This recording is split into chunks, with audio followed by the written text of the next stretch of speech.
Hello there, and welcome to WafflesMapleSyrup. If you like what you see, let us know by liking, subscribing, and hitting the notification bell so you never miss an episode. We'd also love to hear from you in the comments, and there is more fun to be had in the Discord. Now, let's get to the episode, and we hope to hear from you soon. That is our usual preamble out of the way, so this is going to be the weirdest YouTube intro. Hi, guys. So I can now say, welcome to this session of Outcast and Outclassed. Oh, come on. I'm so disappointed. No, I was whoosh, whoosh. I was ready. Whoosh, whoosh, whoosh, ah. Whoosh, whoosh, whoosh. Bang, bang, bang, smash. I riffed Fireworks. that time. That, you know, we'll work on it. It's a work in progress. It's one day. See, what had happened was I thought we were riffing earlier, and so I panicked. So I panicked. Excellent. First, let's start off with some quick announcements. The announcements are one you've heard before and one other. So we're going to be, a lot of us, not every single one of us, will be at Big Bad Con, which is happening shortly. So important things to note. Our next live session was usually going to be on the 28th.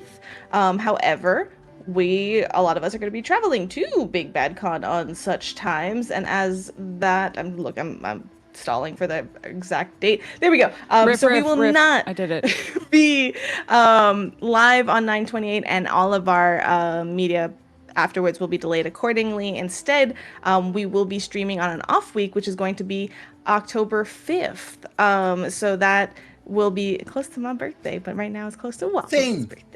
But anyways, so just, if it's a little bit different schedule, so just make sure to keep an eye on our socials. If you are not sure when that's going to be, October 5th will be our next live Twitch session, and all of the VODs and podcasts will go from there. But that does, I think, mean also some back-to-back, which is going to be fun. So that's something to keep in mind. And also, if you're going to Big Bad Con, we're on a bunch of panels, and we would love to see you, those of us that are going. So come say hi. We absolutely love it. Beyond that, I believe, let me find it here. The couple of awards that we are currently nominated for, the New Jersey Web Fest is gonna happen in a week. So if you're over there in New Jersey and want to attend live, I think tickets are on sales there as well. It's a really cool Web Fest. They're gonna be showing a lot of the content. Go be the first to know if we won or not, and let us know. But we're super excited for that. So stay tuned for that. And once again, a huge thank you to the New Jersey Web Fest for the nominations. We are very honored and very excited.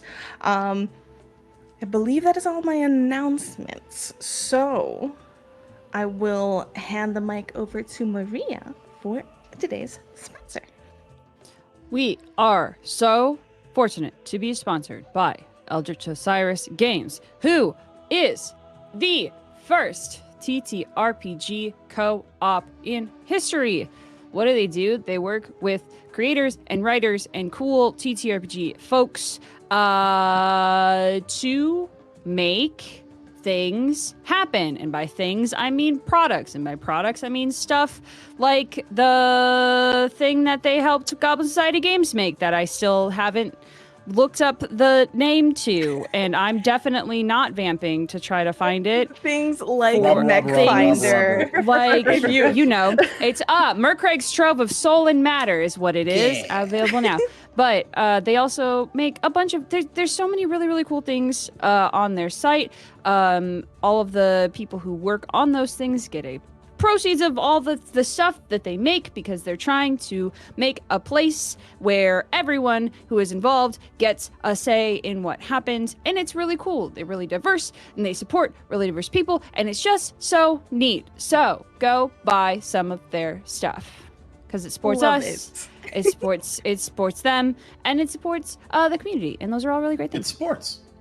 It's sports. It's in the game. I also want to very specifically call out something that they are very excited about that successfully got fully backed on Kickstarter. So if you have not heard of their Mech Finder project, I highly encourage you to do so. It's really cool. It is Pathfinder2e compatible, and I believe D&D 5e, which is wild. But yes, that is correct. Mech Finder, you heard it right. It is a universe of mechs and magic, and it's really cool. A lot of really cool people helped write for it. I think it's awesome. The demo is out now. They have a free demo. So I will post this link in chat. But for everybody who wants to maybe go find that, go to kickstarter.com/projects/Eldritch Osiris Games/MechFinder. And go check that out now. Because Eldritch Osiris Games is so cool and awesome, they're also sponsoring a giveaway tonight. So what we're going to do is we will shoot you over, if you win, their Buzzclin ancestry, a 2e compatible ancestry that are bee folk. It's kind of cool, actually. They are a tight-knit hive, a family that runs as an efficient machine. They're very cool. So we're giving that away tonight alongside the demo for Mech Finder. So if you would like to do that and you're here live watching us, be sure to enter in the chat by doing exclamation mark decisions, exclamation mark decisions, because we have a big decision ahead of us tonight. So start doing that. We're going to pull it at break, and then if you just be here to get it, if you're not here by break, we'll re-pull. But that's it from me. I've talked enough, but come join on the fun, get in on this giveaway. With that, Waffles, queuing you up here. We'll see you all in class.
I panicked. Hi. Hey, what's up? Oh, I got it right. Yes, excellent. I was typing so fast to hit enter. Oh, so good. Okay. We're professionals and we totally nailed it. We're award-winning professionals. This is what award-winning. Award-winning professionals over here. Oh, God. Okay, so. What have we I'm winning awards over here. Yay! Oh my God. Thank you so much for riffing, everybody. Appreciate this so very much. You didn't need it, but we did it anyway. And it's when you didn't ask for it this time, which is great. Yeah, we were prepared. I'm just distracted and I'm just letting it go. It's perfect. But here's what we're gonna do. Before we get into the recap that brings us right back into where we are, I'm going to move forward a little bit on some important articles of information that I think is important for everybody to be aware of, because we stopped a little bit last time. So let's catch up on some of Arc 2's reading, and let's talk about the basics of rune magic once more. I know this looks terribly boring, darlings, but I promise to make it worth your while. A rune is a single aspect of magic, inscribed on some manner of physical surface. These runes can be combined, altered, and empowered in order to change their effects, or to create a more complex magical phrase. The more runes a magician learns and understands, the more powerful and versatile the spells they can craft. Even now, we likely only know a fraction of all the runes in existence, though most of the easily uncovered runes have already been found. Many magical researchers in Thassalon spent their lives in search of an undiscovered rune, for much like a new word or principle of grammar, a new rune could open up endless new possibilities when combined with what we already know. Even with all of our research, we still do not fully understand runes, though we were rudely interrupted by a large meteor, which must be taken into account when acknowledging this failure. From our work with the rune giants, we found that they contained a shared immortal essence among them, and that our rune magic could inscribe itself upon that essence permanently. After all these years, the native Verisians of the modern day are sometimes born with magical runes, reminiscent of those we inscribed upon ourselves back in the days of Thassalon. This lends more proof to Zin's theory that runes are the language of creation, and shows both how powerful and how dangerous they are. This magic can inscribe itself upon entire lineages, and any error could persist upon creation for tens of thousands of years. A Sihedron. As part of his theory, Zin chose the 7 runes that he considered the most powerful. They each were the word for one of the 7 branches of magic. Poor Zin also insisted that they served as synonyms for the 7 ruling virtues of Aslant, though perhaps he ought to have recognized that Aslant's rule, even then, was not so virtuous. These 7 symbols were arranged around a 7-pointed star, which became known as a Sihedron. You'll find examples of this symbol all over the ruins of Thassalon, used for decoration, as symbols of allegiance, or just to look impressive. Arc 2, as you read these words, your mind flashes back to the tapestry that always hung from the first you can recall on the inside of your cave. Mm-hmm. Yeah. The truth is that most of these carvings have no magic. They're simply there for appearance's sake. I can say appearances are important, though some of the people of modern Versia seem to think we may have overdone it a bit. Well, I'm not sure I can argue. Any society that carves multi-story faces of their rulers on the sides of mountains can't be expected to know the meaning of temperance. Sin magic. The practice of sin magic is the use of runes, guided by strict rules to prevent arcane mishaps. It is critical not to disregard these rules, my darlings. A mistranslated or errant phrase is far more than a simple gaffe with the very fabric of reality reacts to what you said. Runes do exactly what you tell them to do, not what you want them to do. These rules were formulated with the assumption that sin was the key to empowering runes, though in the end that wasn't as accurate as we had thought. The magic is not inherently evil, but those who are unprepared for the power it invokes in them can easily assume that it is. Listen closely. so that the emotions attached to each of the Sihedron's runes do not overwhelm you. And for today, we will only be looking at the symbol that currently stands on Arctu's temple. Wrath. The vengeful glare. Aldrapash would always claim this was the look of an enraged human, though I always thought it had the look of horns. The rune fills you with the emotional energy needed to properly empower the art of evocation, and the restless need to burn off that energy immediately. I personally have other ideas on effective outlets, but it seems that most people equate these feelings with violence. And that is where we'll catch up on some reading for today. How very interesting. Who knows what this means for Ark? Nobody. Now, My notes say I have so many theories, though. what's your top theory? I already gave you one hero point, so I can't give you another one. Oh. But I'm down to hear any one top theory. So I guess it's not really a theory, but it is a note that I put it in the group chat of. It's an interesting note that doing some reflection on the I almost called it an award ceremony. That's not what it is, although we are an award-winning show. But the masking ceremony, where some of us saw, I think Tal did. Some of us saw a glow coming from Iska's torso/stomach area. That now, in hindsight, makes me think that she is also a rune bearer, rune keeper, rune person, rune lord. And now Ark, who was technically made by Iska, much like a parent can make a child, also now has runes. And if if a lineage can have runes, then what's the lineage that Iska is from? And that's just interesting thoughts that are in my head. I love this. No comments. Mine went a little bit further too of, did Iska purposely make Ark an android without emotion so he cannot be overwhelmed by it? Yes. Yes. These are some Even excellent though- questions. And Iska wants them to learn. And not here's inherent? another question then.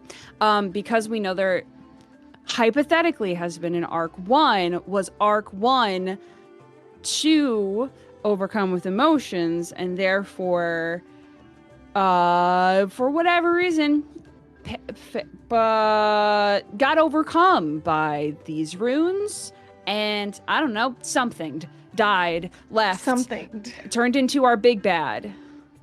There's this part of me that I'm like, Anyway. was Arc 1 like Iska's husband or something? Let me pop in here real quick. I don't even know the answers because the GM's cool and she just got the rings.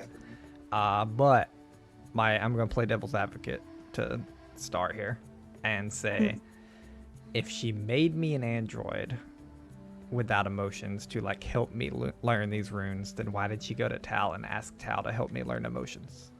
That was the one thing that popped in my head. Yeah. Interesting. That's what popped in my head when you said it, so I want to put that question out there. But I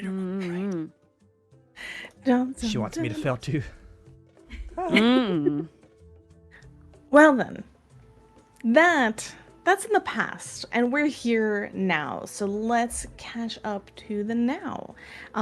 You all left after classes in the early-ish or mid-afternoon, headed out onto the town, and first went to stop by Teacher Ott's house /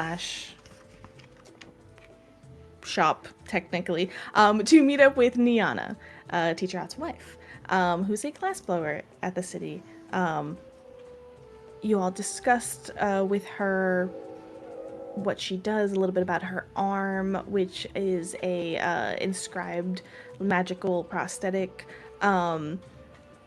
And you learned from best you could, from what her guesses were, 2 potential areas in which you could inquire further about these griffins that you're curious about.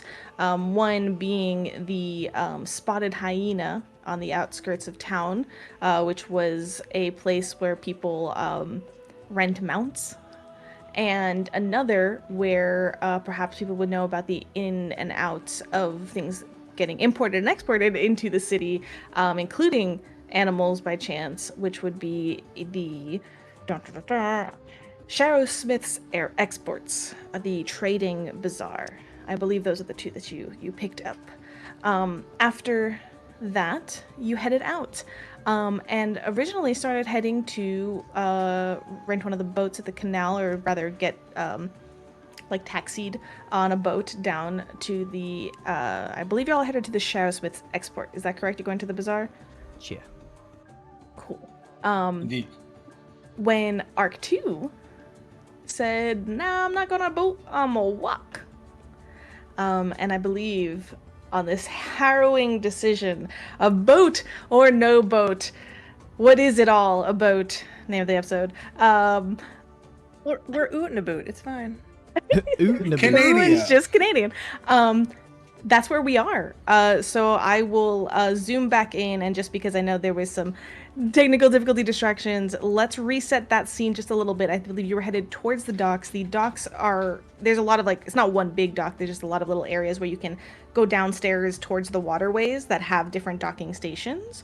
You started heading down those steps, let's say, when Arc 2 stops at the top of the stairs. And go ahead and take it away. Yeah, so Arc 2 stops at like the top of the stairs, kind of looks at like the river, the boat, and everything, and says, if we can get there by walking, then I am not going to take the boat. Is there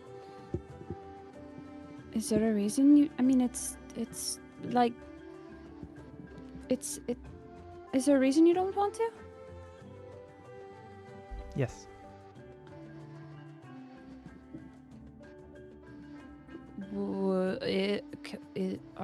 Is it okay if you share that?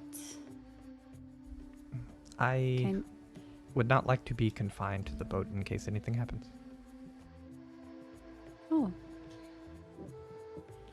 That makes sense. So the conundrum, I think, is, considering we're in a place we don't really know a lot about, is splitting up smart? I mean, Like, should we have like a buddy system? I would be fine alone. Well, the circus is one thing. The city might be different. Certainly no caves.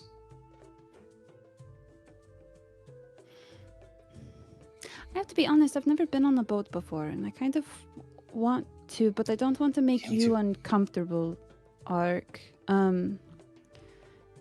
If we wanted to meet up at the bazaar, I mean, it's not too terribly far away, so if you, Ark, and you, Erfe, wanted to walk, if you're okay with that, Erfe, I'd be fine with that. and maybe we can just meet you there? Sure. I would be fine alone if Erfe wants to go on the boat, but that's fine. I'm fine with either. I'd be happy to walk with you, Ark. Sounds like a plan. All right. So, splitting off, one to walk on foot and the other to travel the canalways. Let's start with Erfe and Ark. As you two head off back away from the docks and start heading through, is there anything before I have my piece, is there anything that you are particularly keeping an eye out for as you walk?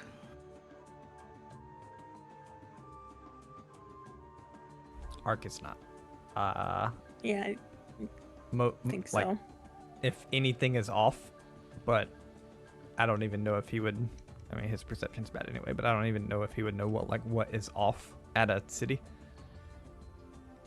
like at a big bazaar like this. So Yeah. Okay. So why don't you both make me a perception check just as you sort of walk through the city? Character sheet just closed down on its own. can I make an Hold on. Arcana instead? I'm just kidding. I'm just kidding. You can for very specific knowledge, but it won't be the same information. Nah. 13. 13? 21. 21. Okay. You are walking through, you kind of get out of the residential district. There are some, I think I've mentioned, like community gardens. You see colorful birds at some like bird feeders, and you're walking and taking perusing the colorful sights of the city. And you don't notice anything, Arc 2. But Erife, as you are walking, you guys pass this sort of like a little bit like a market square, not a necessarily market, but just an open square where some folks kind of gather. Being late afternoon, there is 2 carts kind of on opposite ends of the square that are selling different like foods, and you see near the middle where there's this sort of raised just decor of like, you know, garden-y flowers and like a nondescript statue, we'll call it modern art-esque, made out of glass, colorful. There are 3 individuals setting up their instruments. They look to be street performers, buskers of some kind. As you are passing through Erife, you overhear their conversations, because while you expect this to be a very jovial, pleasant atmosphere, you're like, oh, yay, like music. Instead, you see one kind of unclick a case to their lute, and you hear like a frustrated sigh. Not again. And the other one's like, oh, what? They're like, I just cleaned this case out, and do you see these? Termites keep getting in to my loot. I don't understand. This has never been an issue before. I don't keep, and then like one starts like kind of joking to the other guys, like, where do you keep it, like in the basement or something? Like, take care of your loot. And then the third one is just like, before the other one can start to defend themselves, the third one is just like, no, this is the second time in 2 weeks that I've had to replace the strings on my violin because they just keep snapping, and I'm pretty sure that something's been eating them from what I've seen. As they kind of just start complaining, and your ears perk up to this. That's not what you expected. Seems the insect issue's coming a little bit farther out than the school. Is it?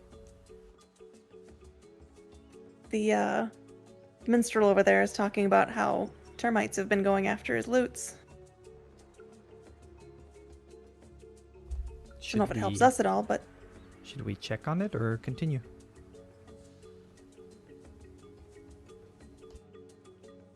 I mean, we could always ask them where they keep it, and we could maybe see how far it stretches out, but other than that, I don't know how helpful it would be.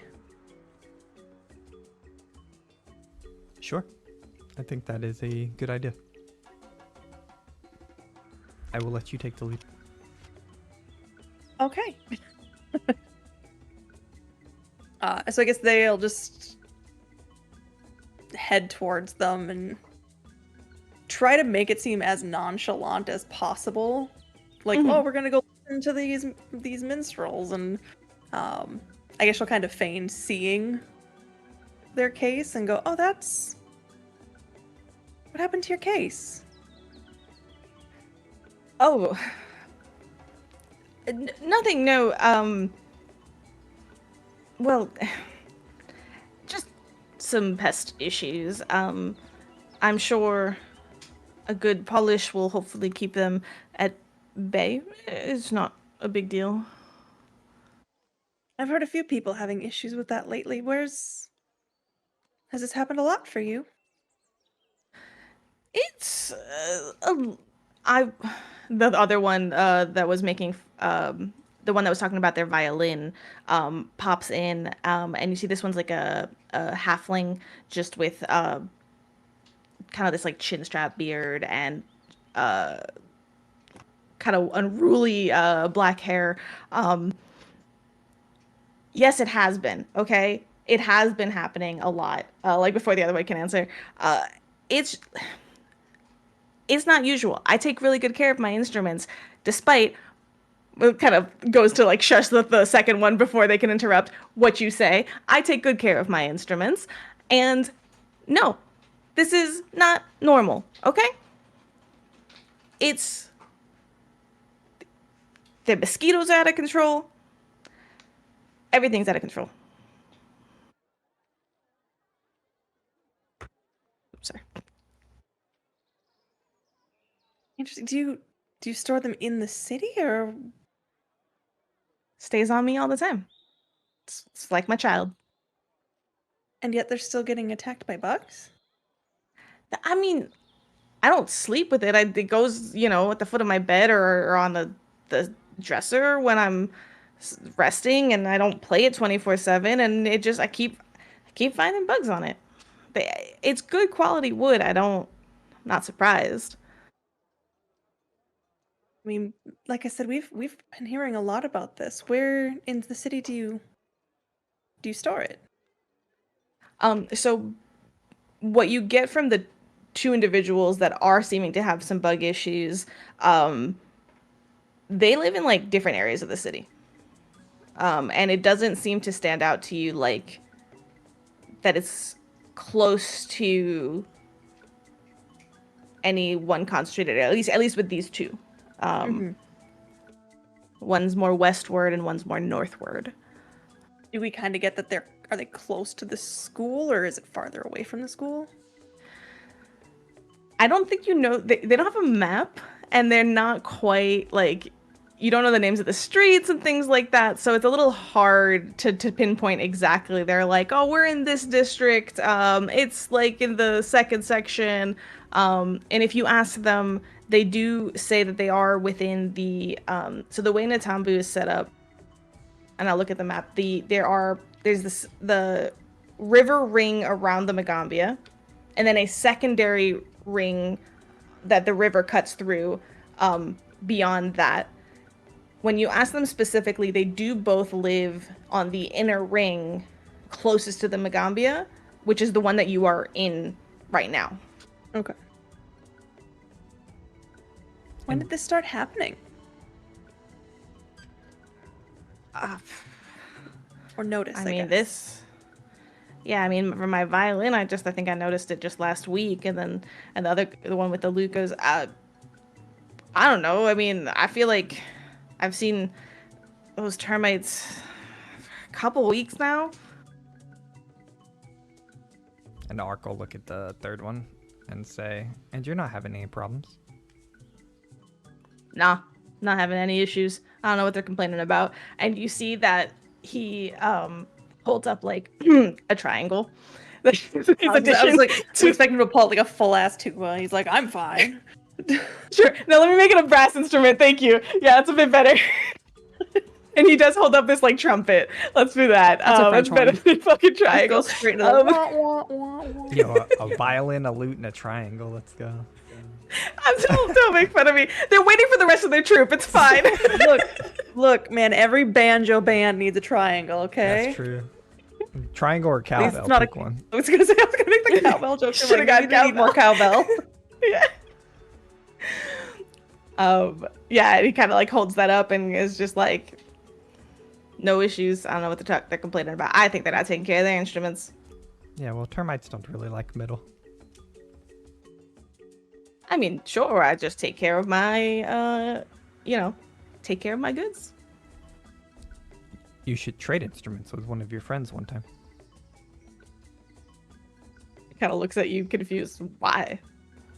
so you can take care of it correctly.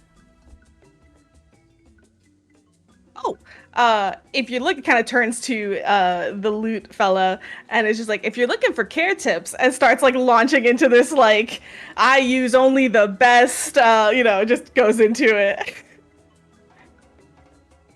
Ark will look at the other two, and like while RFA is still talking, say, "Do you need any help fixing them?" You a instrument repairs specialist? No, but I can tell how they should be. I'm not just gonna trust you to take my equipment somewhere. We got to play today. Oh, I would attempt to repair it here.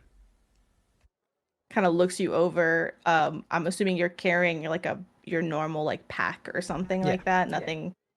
Yeah, nothing special. With what? And you can make me a diplomacy check to try to like convince him your earnestness. You have mending, right? Is that your plan? No, I'm just really good at crafting. Oh. Okay. Because Arafe would probably back you on this, but Star doesn't know everything that Art can do. Yeah. Yep. Arafe would know more. So if you're gonna go into that, just go, he's actually quite good at fixing things.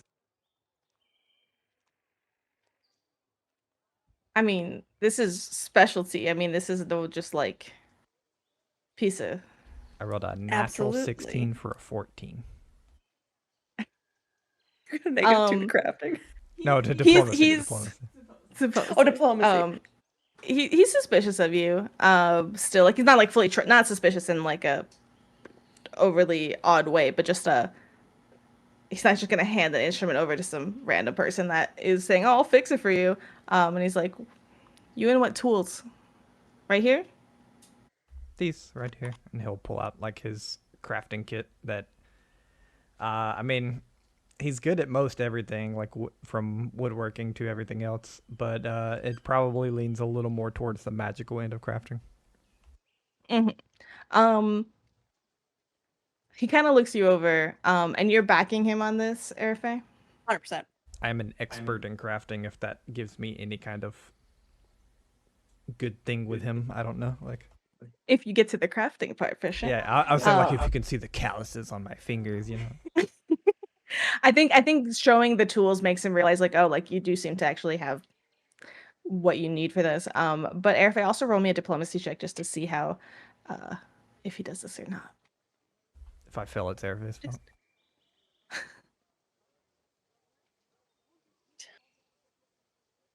Open.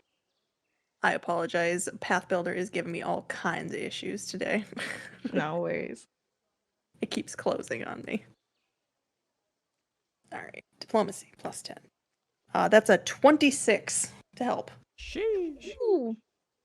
He kind of looks over to you, and you just like earnestly like looking over at looking over at Ark and being like, he's wonderful or whatever, you know. And he's like, okay, if you fuck up my instrument, you're paying for it. Absolutely. I would not. Kinda. If she says yes, then okay. Absolutely. He hands over his loot. As I quickly look to see how much money I have. Ark will sit down, cross-legged, cast Mage Hand, and begin crafting with his two hands and a Mage Hand. I'm gonna cast Guidance on Ark. Just to give that extra help. The act of casting some magic here actually has them like both like the other two stop their conversation and lean in and like are very interested in this. They're like, oh, like this is special. You see, as you look over the loot, you do see like slight termite damage beginning on like on the outside. You do think that like the sound and like the inside of the hollow of the wood is not like fully disturbed yet, but you can see where it's not great. Yeah, so I think Ark's plan would be to, and this comes from a little Waffles knowledge, but Ark's plan would be to put some wood filler over like where they're starting to eat through. Sand it down real smooth, give it a polish, and then probably rub it in turpentine to hopefully get rid of the termites not wanting to eat it.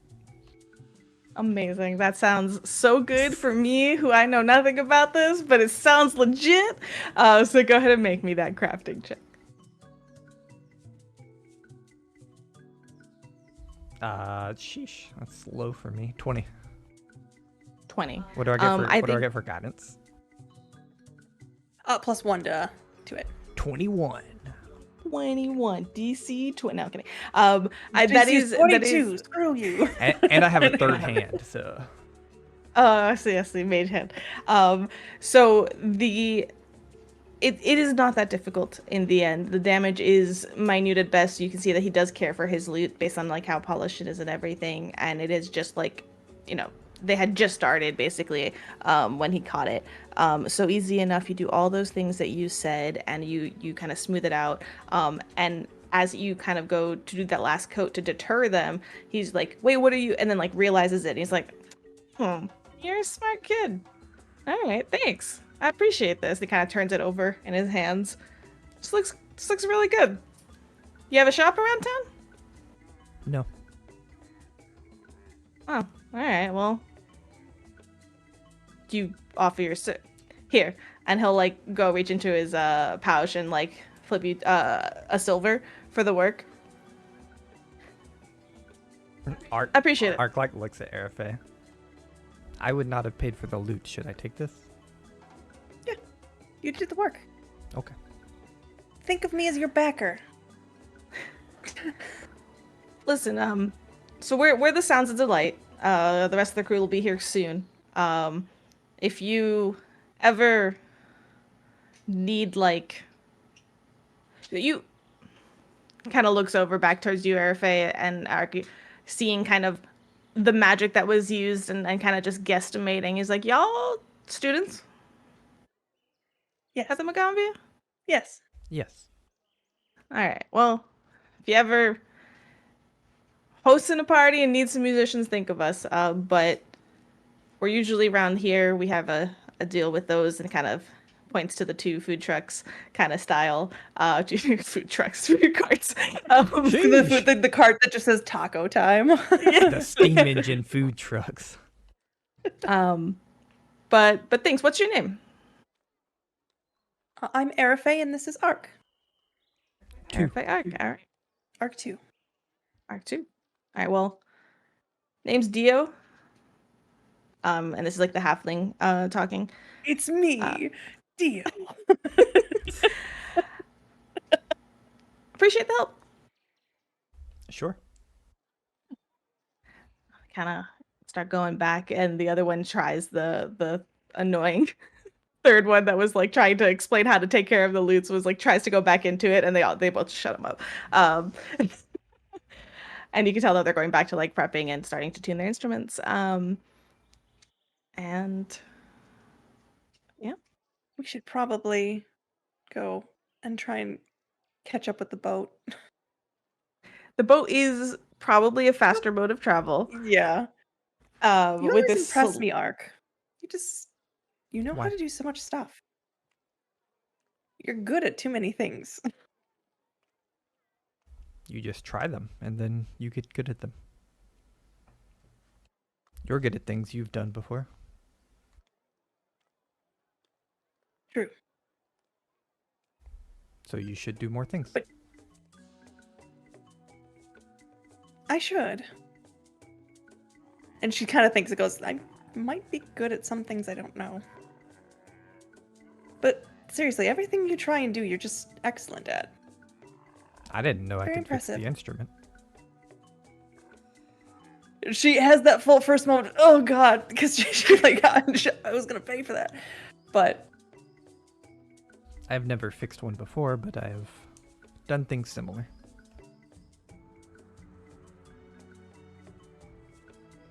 it impresses me all the same. Okay. Ark's just like, alright, like, whatever.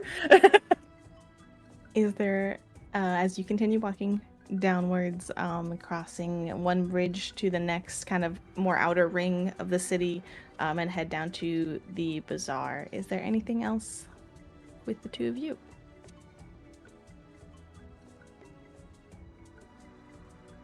I can think of.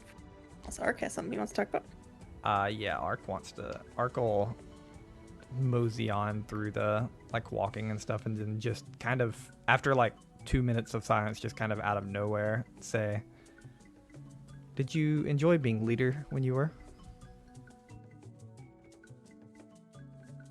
Honestly? No. Why not? I think I second guess myself too much. I'm always worried I'm going to make the wrong decision. And when we started off with that illusion that popped off, I was kind of worried from that point forward that I had already started making poor decisions. I'm kind of a firm believer in everyone weighing in, and so I'm not a huge fan of being the decision maker. But if you don't know if your decision was wrong, then or if you don't know your decision was not right, then how do you know it was wrong?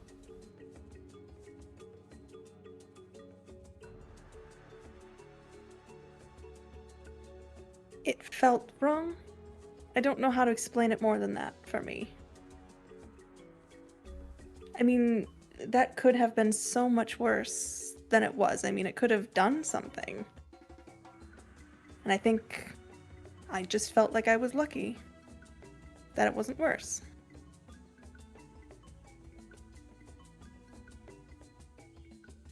Because the Ark's like not Trying to quite compute her. No, he's like not quite happy with the answer.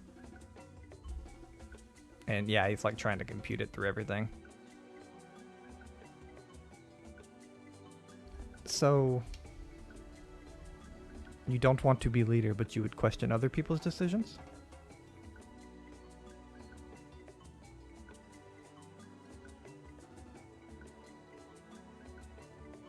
Yes.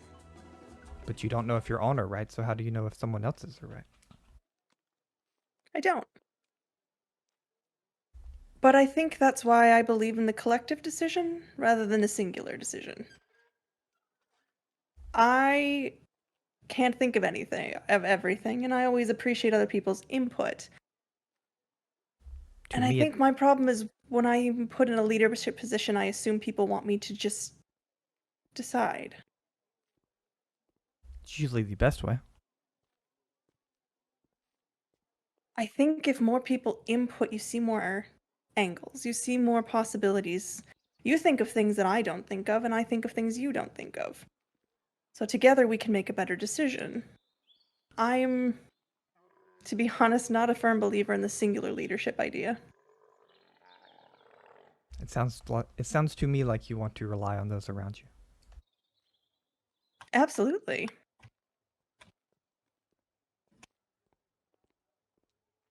Okay. Coming from a place where I was always asked to make decisions for people not knowing what to do, I'm not a fan of being treated like the one with the answers. Because I don't think any of us actually have all of them. I have Does most that make of them. sense? You think you have most of them. I have been right most of the time. It's true. Well, you are right a lot of the time, Mark. I will say that. But there's also some aspects where it's not right and wrong. There's kind of right, there's kind of wrong, there's you're right the way you want to do it, but wrong the way I want to do it. There's a lot of gray area in being right. I would argue for in tactical situations, I'm going to follow you and what you think is best most of the time. But in social situations, I'm going to listen a little bit more to Tao.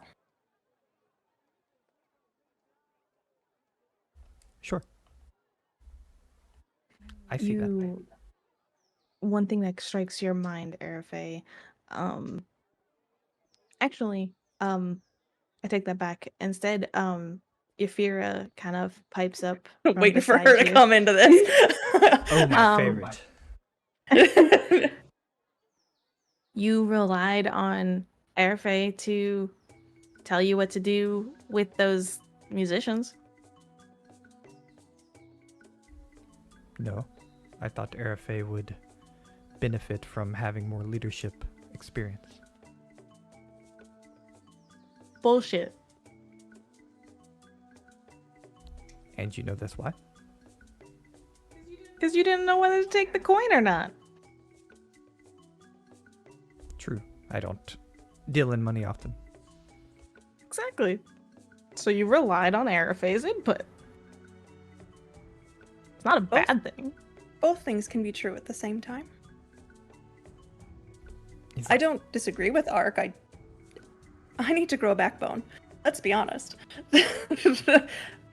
I'm not afraid. I wasn't going to say anything. I'm not afraid to admit that. I am not the most forward person, and I need to build my own strength a little bit more. But yes, that was my strength point of talking to people. What I'm good at.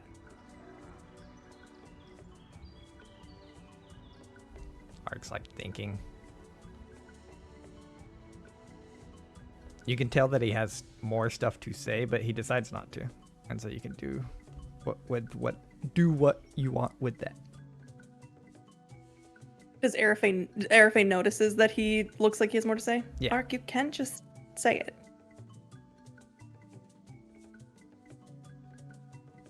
What's he thinking? I think you rely on others too much. I think I do too. And even when you're alone, you have somebody to rely on. That's true. But I will also say that no one really knows how much I talk to Yafira. I know how much she talks to me, and I'm sure you talk to her more. And she already You'd talks be to me too much. surprised. She's oddly talkative with you. But there's also a Some of moment the of shit he says, okay? It's just my bad. You're fine. But I think the other thing to keep in mind, Ark, is I have a memory of a year and a half almost. That's it. I'm still kind of learning. I have 5. You have 5. You got me beat. I'm hoping one day that I'll remember more and maybe I'll become more confident at that point, but until then, yes, I do heavily rely on people. I am a community person. That's how I live my life. I believe confidence is earned and then created, and if you do not attempt to be confident, you never will. Okay, I agree with him on that one. I was gonna say, yeah, that one hit a little close to Arafe, that one. I think you're right on that one. If I'm being honest, I think I desire community more than being strong. And I think I need to work a little bit on that. A people agree. pleaser, if you would.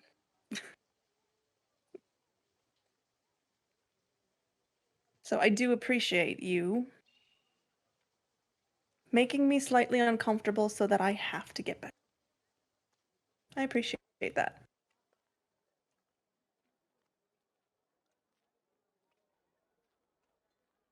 Sure. Just notes.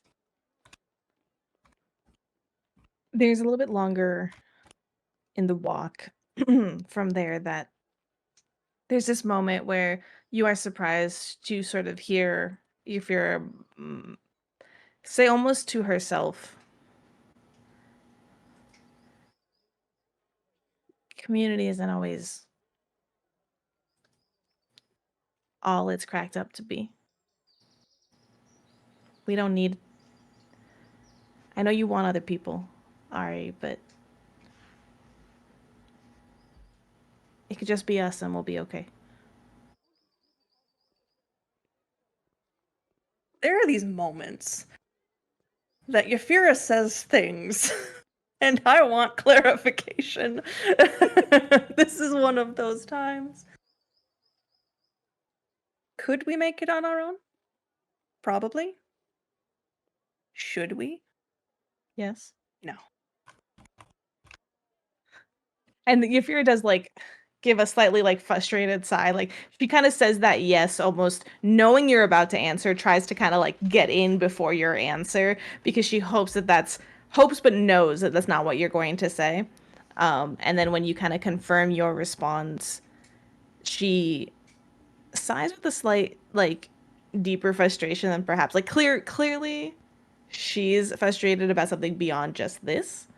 And then she sort of recedes and you kind of can tell your shadow is back to being your shadow.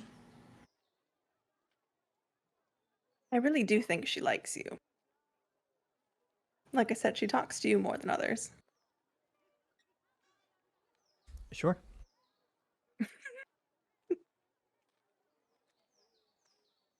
Okay. If y'all are comfortable with that. Yeah. Arcus seemed to now check out after that conversation. Whether he's processing or thinking or just not happy with it, you probably wouldn't know unless you asked. But he's pretty quiet for the rest of the walk. And I think Arafay just kind of noting that, checking out, just kind of thinks that you processes it herself as you wanting to think and be silent, so that's what she's gonna do. Gives you that space. All right. So, rewinding back in time just a little bit, we have one Hideaki and one Taliatya. Hi, y'all. We're in the show too. We're here. Hi, everyone. We are also here. That was really good. I just want to make sure everybody knows it's really good. That was really good, and I liked it a lot. I loved it. Yep. So we come back to the two of you heading down the stairs down to the water level of the city. There is typically, it's not just ending in a dock, there is typically like a small sort of like sidewalk sized perimeter that follows the lines of the road that is like usually raised higher above the waterways. But a little bit away there is, you see kind of an extra jutted out dock where there is a low kind of boat. It's not quite gondola-esque, but it is very similar to, I've described it in the past, these kind of flat bottomed boats. And you see one that has like a slight awning to it, and one, for those that have kind of traveled in the city before, you do kind of recognize as those awnings tend to be the types of boats that offer passage for people. I'm assuming that's where you head. As you wait, hang on, wait, hold on. I have a question because I was thinking about it. I wanted to ask if it would make. Okay, I want to argue for something, and by something I mean this little red book that my grandmother had a long time ago, and then Hideaki got it and then gave it back to me, and I've never read it. That whole thing. I think Tal has. I would like to argue that Tal has had it on them, hasn't read it yet, hasn't had time, has been dealing with other shit for a while. But I do say you read it though. Or no, we haven't. I haven't read it yet. Oh my god, everyone's shaking their heads. Yeah, but I do think that much like I did in school, I carry my planner with me, even though I look at it and think maybe I'll use that someday, and never do. Absolutely. You have it on your person for yes, sure. I think Tal has it on them because it's small enough. Like, it's not a giant book, so I think Tal has had it on their person. I just wanted to ask/clarify that in case it's relevant later or for whatever reason. It's suspicious stuff. Incredibly relevant. Don't worry about it. Nothing to argue about. No argument. Yeah, anyways, unrelated Yeah. to this book, that's totally on your person. So Spicy. you all head towards the little dock. You see on the riverway itself, there's like these one person flats that people are going by. There are some larger kind of more weighed down cargo ones. This is not an empty river by any means. There's plenty of travel, and you can quickly tell this is one of the more used methods of travel around the city. But as you approach the dock, you overhear some voices that are growing louder as you approach. And there's one individual, they have this sort of long auburn hair, looks very well kept, though perhaps in the moment a little bit more frazzled. They're dressed. You're only seeing them from behind right now, but they are dressed in very like simple yet elegant clothes. You can tell that this is someone rather like on the fashionable side. So it's with surprise that you kind of overhear, you start getting close enough to hear some words. They go, please, please, I just need passage, please. And then you hear another voice go, listen, I understand, but I have to run a business and you don't have any money. I know, you see their face kind of glance behind them as they hear some of your footsteps on the dock, and they make me a perception check, both of you. Is this for hearing? No. 23. Not that high. 14. 14. So you don't notice this, Tal, but Hideaki, you notice immediately, like that glance back as they hear the footsteps as you approach. They are skittish, jumpy, to an extent, and they kind of glance back at you. Please, I don't want. This is safer for me. I don't have. I'm sorry. I lost all my coin, but I can get more if you just let me get home. They're probably. Can you get me? It's not safe if I walk. Interruption. They jump and like quiet down, and you see them kind of gulp. How much is passage? I'm terrible with like Waffles. You're better at this, so something like this. I mean, is it a couple copper? I'm assuming. What is it? Just like within the city, probably. Within the city, yeah, like almost like a ferry type of situation. Yeah, I mean, depending on the mood of the guy, it's probably anywhere from 5 copper to like 50 copper. Okay. Yeah, maybe like distance, like outer ring is a bit more versus. Or if he's like the only boat running that block. day, like he might charge 50 copper. Like. Yeah. Rules, I got you. You kind of having this estimation, the individual that is kind of standing on the boat is like, I mean, where do you want to go again? I asked the dude. And now getting a better look at their face, by the way, this individual, they have this, like I said, this like really lovely auburn hair. They're very fashionable. They wear these sort of dangling earrings that are silver. They're made out of metal, not glass, though you see a lot of those. And they have this sort of stubbled chin and eyeliner over their eyes, them. And you watch the sort of like their eyes flit to you and back, just out away. I just need to like the outer ring would be fine. And it kind of keeps glancing at you. Is it just this one person? So like us three We'll be going on this Yes. boat. There's nobody else Yeah. on the boat And- already. Like I said, we're down by the waterways now, so it's not as wide as like the city streets, but you are not the only people in like the vicinity. There's some other area. boats not that far away. There's probably 1 or 2 people walking like along the line. Like you're not alone, but right here, yes, the 3 of you. Will the silver cover it? Yeah. Right? What do you want for it? Want? Actually, I do want something. Tal like have slightly noth- side eyes Hideaki a little bit, but doesn't say anything. I have nothing. I lost it all gambling. Hold on. Ooh, that's spicy. I want you to do me a favor. Okay. The next time that you see someone that needs help, you help them.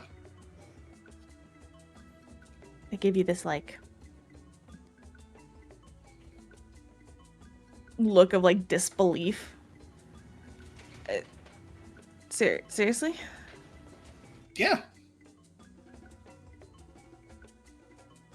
That's it? Come on, let's get on this boat. I'm excited. We're excited. We've never done this before. Let's go. You're coming. No, you're coming. I'll take the next one. Are you okay? I just like look behind. Tal looks behind them and is like looking to see if there's like, I don't know, some people with knives or like giant bugs or anything coming to it. Like this is a person who seems like they are like Tal is trying to piece things together and is like, all right, they're out of money. They seem like they really don't want to be here anymore. Are they in trouble? Yep. So Yeah. absolutely. I think even like, carrying over the previous perception roll to like with some insight in there, I think it's very clear and you put this easily together. I mean, being your experience with gambling to an extent, there's plenty of that in the circus life. Oh yeah. Usually the only time people are jumpy in that regard, and it was never really within your circus, aside from like basic like you pay up kind of a deal, is usually more for people from within the towns or things like that because they were in trouble from it. Absolutely.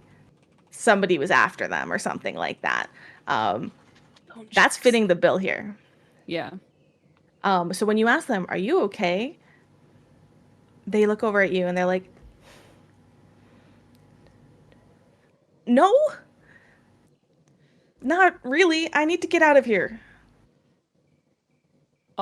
Are you going to be okay once you get out of here? If I find enough money to pay them back, yeah, probably. But until then, I just need to buy some time. The gambling. Oh, that sounds Right. Yes. Like it won't be a problem that goes away very quickly, huh? No, which is why I need this kind of looks back over to the boat individual. This will be safer for me than if I walk home. So please, will you just I will find you. I will pay you. How much money did you lose? How much money do you owe, I should say? Yeah. They tuck a strand. You can whisper it in. I have very good hearing, so you can whisper. They really if do. If it makes you uncomfortable. 50 gold. Oh. Tal starts like looking through their coin purse. That's a lot of money. Yeah. I like how Tal's automatic reaction is, sure, stranger, let me give you a shit ton of money. That is a lot of money, yes. Yes. Tal has no concept of money. That's fair. That's on track. Yeah, That's and track. it's just on like digging through their coin purse and hey, Daddy, how much do you? I mean, I have enough to cover it. The individual on the boat who is you see kind of like longer elven ears, straight, like kind of like graying silvery hair, You still see a little bit of like some dark brown in there, which is pretty old for elves. Looks over at you. Listen, don't go giving money to strangers. That's not Why? good practice. That's Just trying to solve problems. It is your money, so do that if you want. But your money. I don't like to get involved from my experience because this is getting involved. But all I ask is anybody coming on this boat, and does anybody need a trip? You know, come to think of it, if I appreciate that you would allow us to, then you want to maybe take the next one. But I think that wouldn't it be less dangerous if you were with some perhaps new friends that are trying to help you?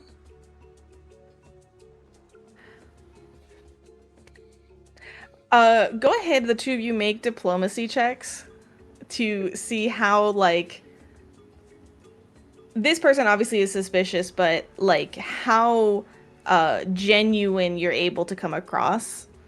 Sure. 25. And always feel free to argue for something else if you'd prefer. Look, I'm Actually, looking through my feats to say. Persuasion, I feel like, also makes sense here, so I'll allow either. Isn't that There is no diplomacy persuasion. in That's Pathfinder? diplomacy. There's no. Just kidding. I was right the first times. Nailed Get it. that D&D out of here. Get that Baldur's Gate out of here. That's Oh, stop yesterday. I've been playing too much Baldur's Gate. yeah. You have. There's Like, deception, Actually- intimidation. Yeah, I will say, you know, who am I to judge your actual intentions? Maybe it is deception. Maybe it is, you know. It could probably be either diplomacy or intimidation because he's kind of like Strong arming them into accepting this. being him, kind of playing. It's probably why Being they're like, so you will suspicious. accept our charity, right? Yeah. I only got 11, which kind of Okay. lines up because Tal doesn't listen. Money? Yeah. Sure. Yeah, from like Hideaki's perspective, it's just like, well, that's just problem solved. Like, it seems really simple. Like, probably not as bad as Tal with regards to money, but like kind of in the same world there a little bit. Yeah. Like, whatever. Yeah. So the human, which the nervous one, you kind of see now is human, is like, okay. Looks at you gives you a long look, Hideaki. I suppose you're not going to do anything to me, right? You're not with them. Who is them? There you go. No, that's fine. Yeah, we'll go together. That's fine. And I'm gonna look kind to of, the boat person and say, "Do you know who they're talking about?" I do not. I have no clue. I am an honest tradesman. This is what I do. I have done it for many years. I do not need this.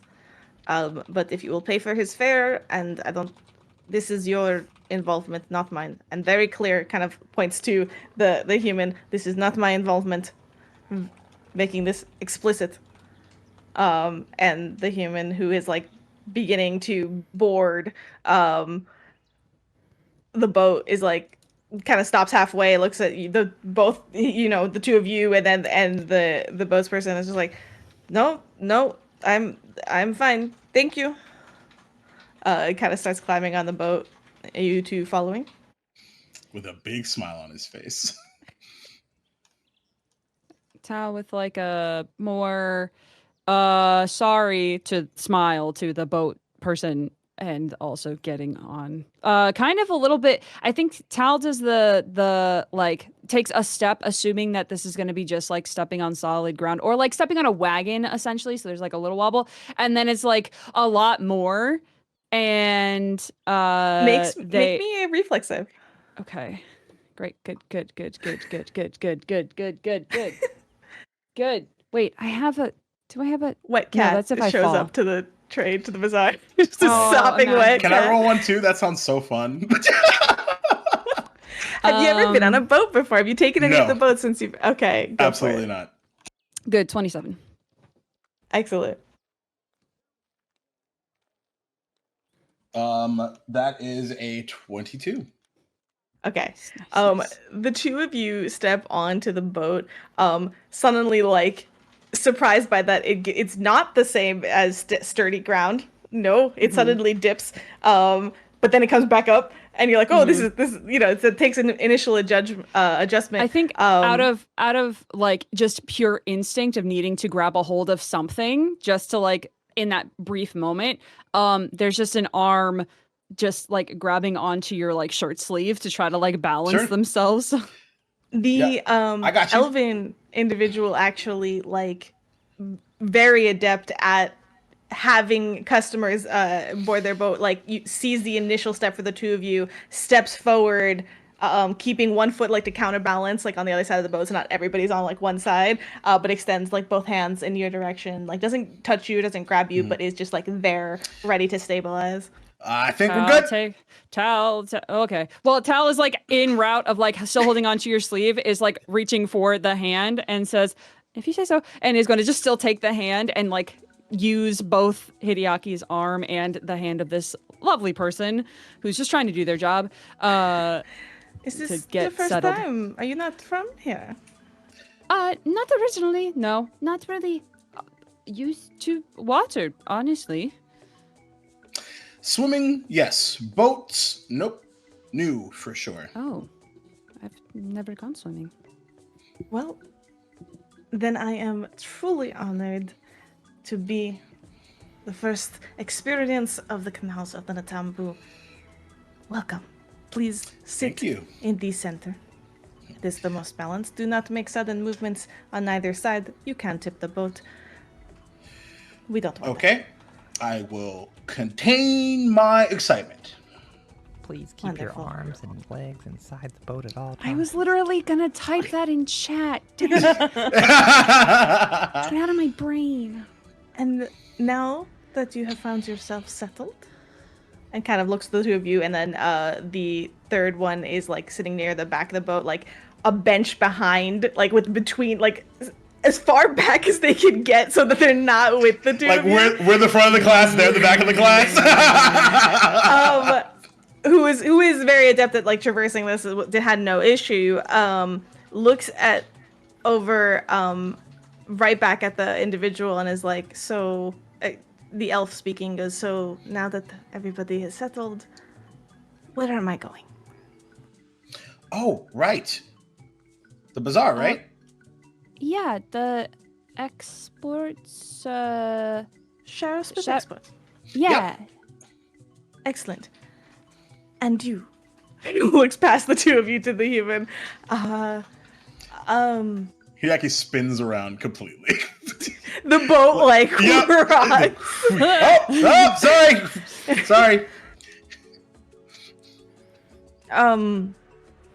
You can. I will tell you after. I do need to know for payment purposes. Right. Just. To be fair, you already have a silver, don't you? Oh, I didn't. Did you guys give them the money? I gave You them gave them money, just the silver. What about the 50 that you talked about? Oh. I've I don't not think committed that- to it okay. yet. Yeah. Just making sure. Yeah. Right. Just north.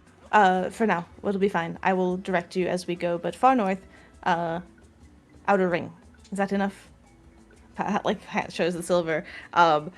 Very adept. The elven individual steps over the little benches, barely moving the boat. Very light, very adept at this, and grabs slashes the silver right back.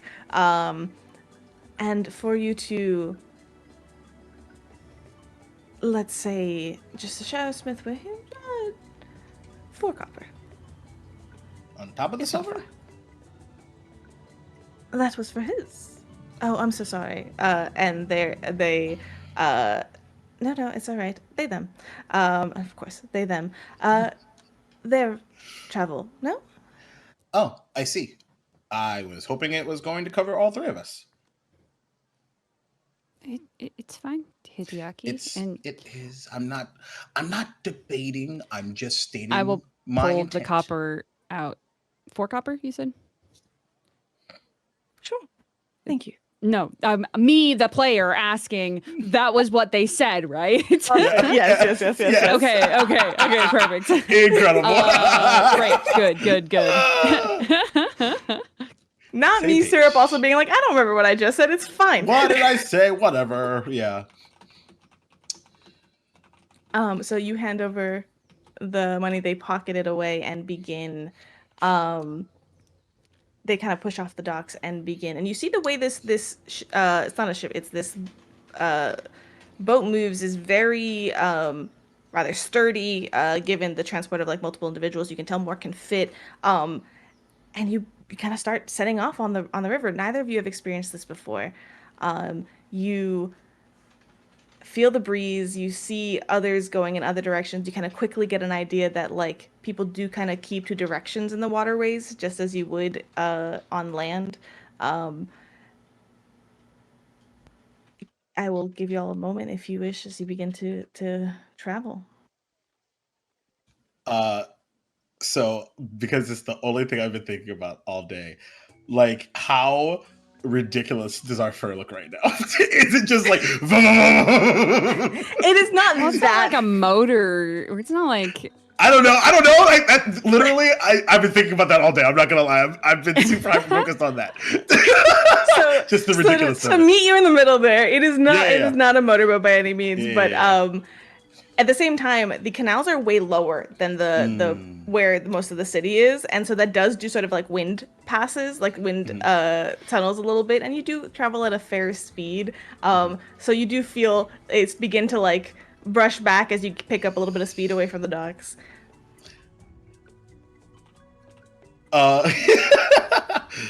So what do you think so far? You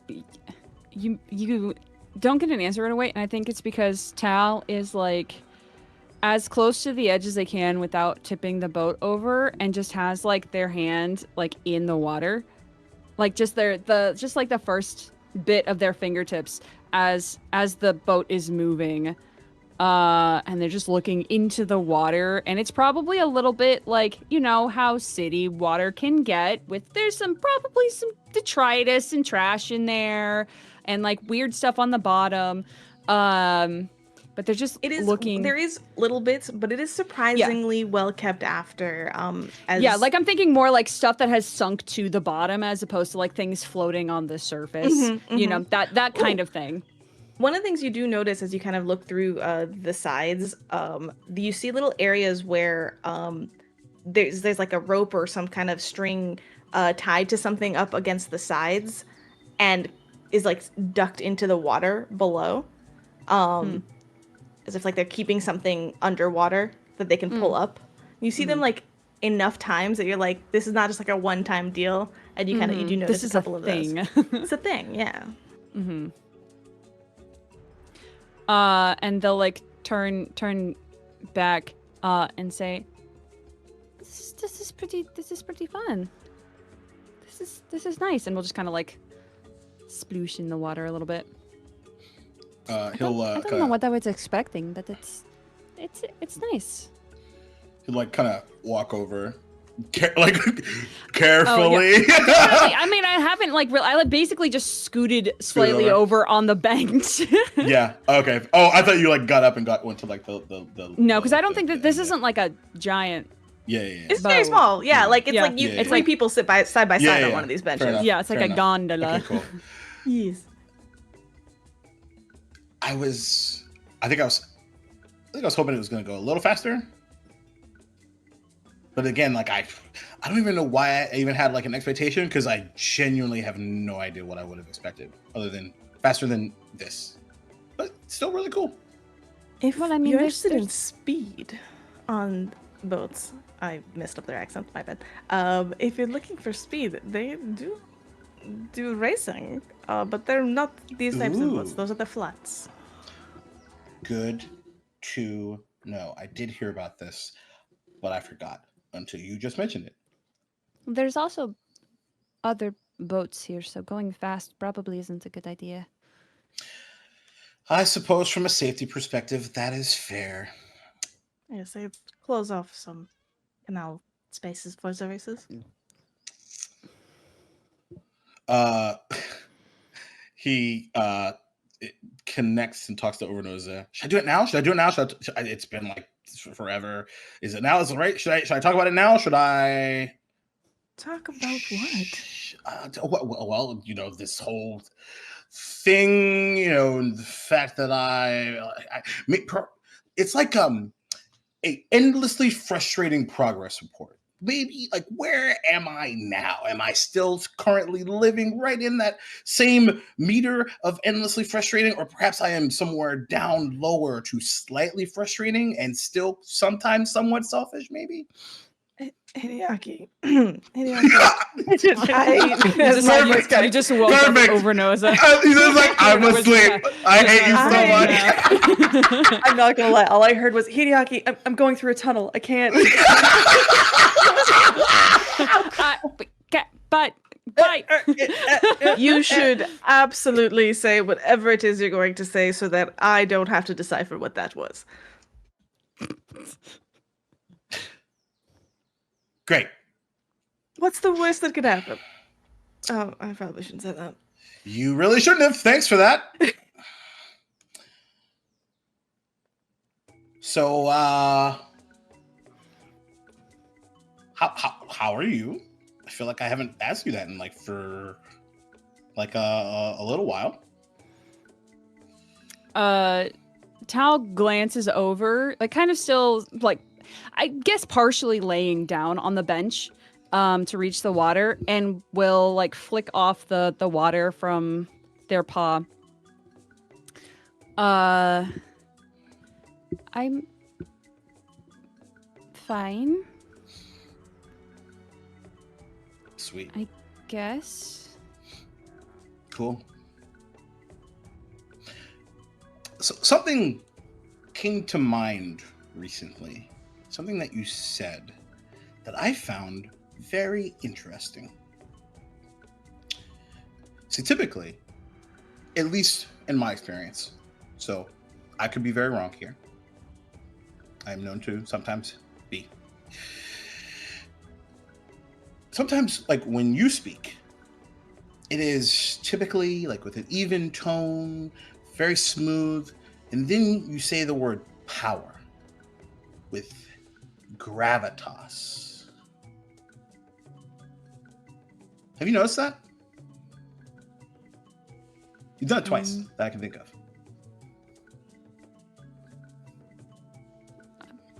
I guess I haven't really thought about how I talk, and now that they're talking slower, because now it's been it's like when somebody says, "Hey, can you feel your tongue?" And now you're like, "I've never thought about that," and now I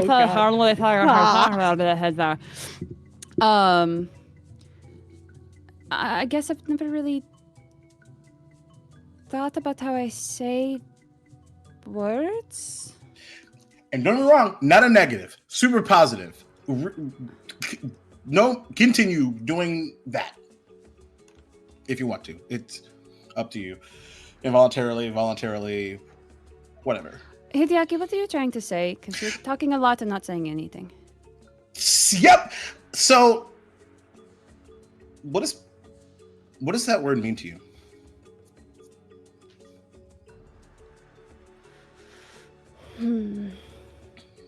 Tal sits, kind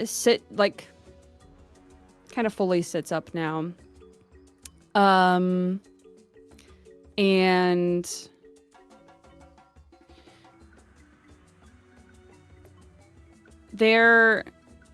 they think for a solid stretch of time, and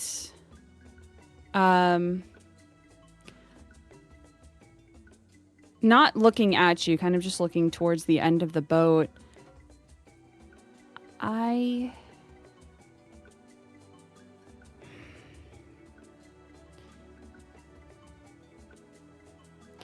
It means the ability to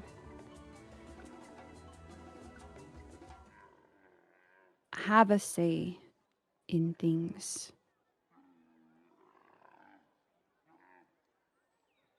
And they'll look towards Hideaki out of the corner of their eye to see like what maybe he's thinking about that. His like facial expression sort of is one of like focus on you, almost like trying to like read every word as you're saying it. Can I help with that?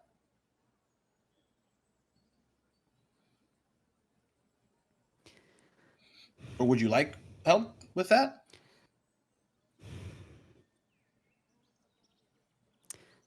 You can tell that Tal has words that they were going to say and stopped themselves from saying them.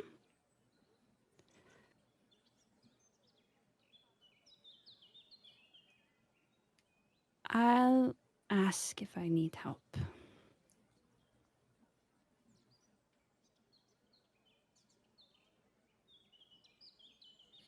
It's kind of nod.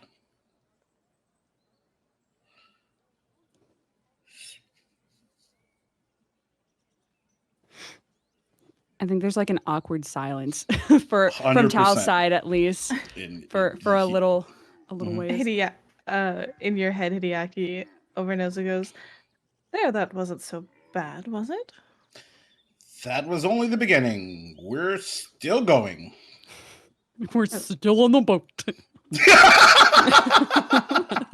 Before they throw me off. No. I was just thinking, though, not to interrupt, but how excellent it might be if you just manifested me and scared the shit out of that person behind you. We are of the same brain. However, maybe not right now. And also, like, what if they accidentally get so scared they fly off the boat? That's the only reason it hasn't happened already, if I'm being very honest with you. I'm just here whenever you think about it. Yep.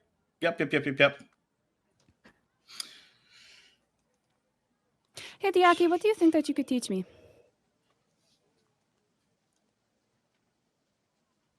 Honestly. I think there's actually like a look of surprise on his face. Complete like, oh, got him. Well, not like, I mean, not specifically like teaching, but supporting. If it's about finding, tie it back to the whole power thing, right? I mean, I'm not saying that I would be the first person that I would have if you were asking me if I could help with that. It's more just making sure that I guess what I'm trying to say is we're, I hope, in this together. And I hope that you know that I can be there for you if you want. But if I mean, like you said, you'll ask. So. But why would I ask you, Hideaki?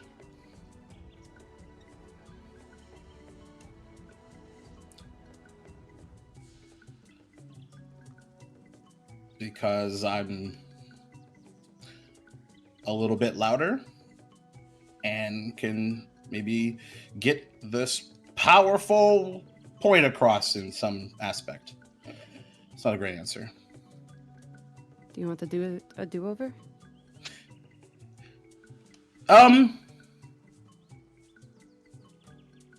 No, not really, no. Okay. Not that this is my place. The human from the back of the boat kind of leans forward. But are you two students of the Magaambya?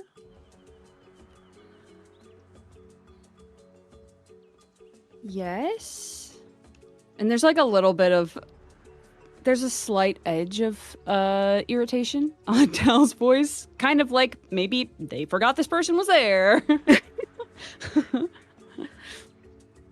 Well, if you're out there studying magic, I know that the students from my limited experience, a cousin went to the school, but I know that you face dangerous magics all the time over there.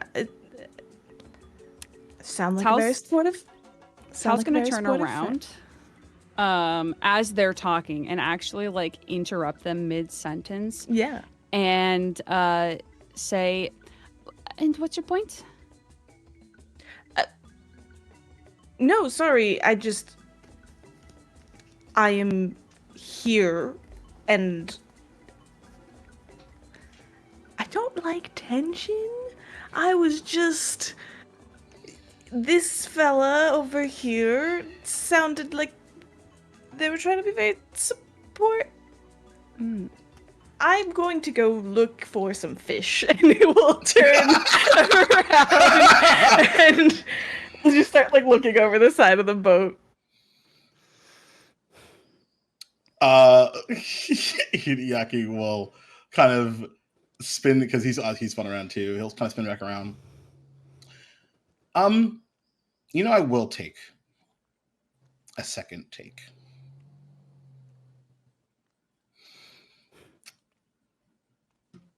I don't know where we are, us two, friendship-wise, and I thought maybe I would figure that out already, but I guess I suppose I should. That should be a question I ask you.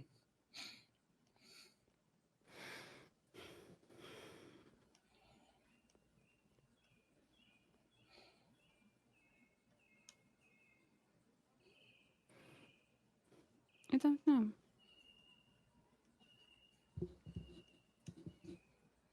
You hear like an exhale of breath from behind.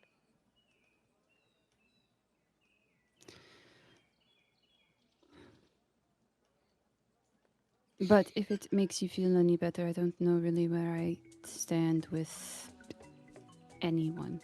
So Wow, that makes me feel a lot better, actually. Yeah, totally. I will say though that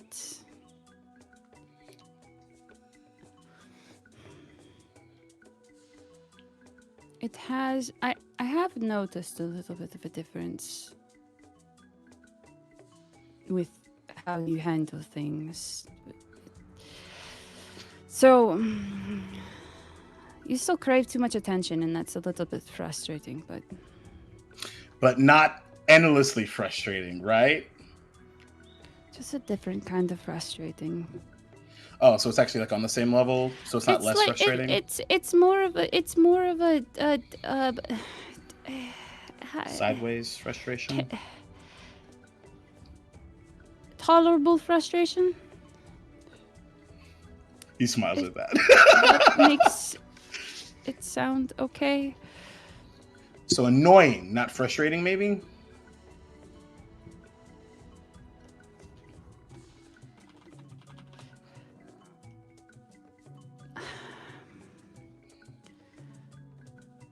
So there was a moment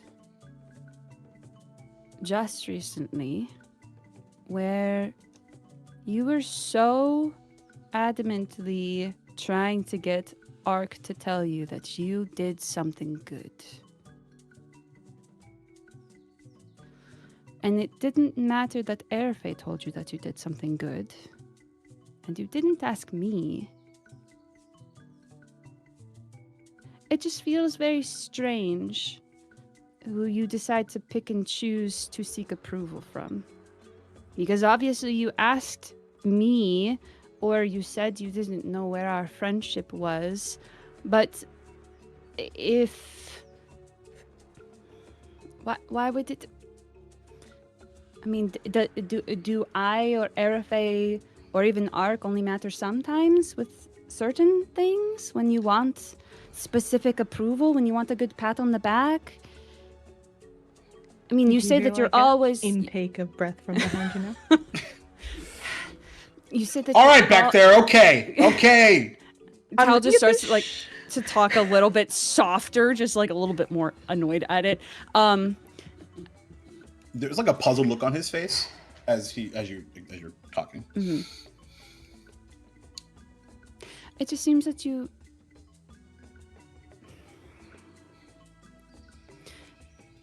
say that you value our friendship, or you at least imply it with everything, and that you're always there for us. And they'll do like air quotes almost. But I don't even know what that means. And do you want friendship? Do you want approval? What do you want? You asked me where you thought that our friendship was, but honestly, the fact that you haven't even brought it up until now maybe should say something. Because I thought to have a friendship, much like we tried to tell Ark, it's both have to be involved. And you haven't spoken to me very much at all since everything happened at the because I didn't think that you liked me. Anything?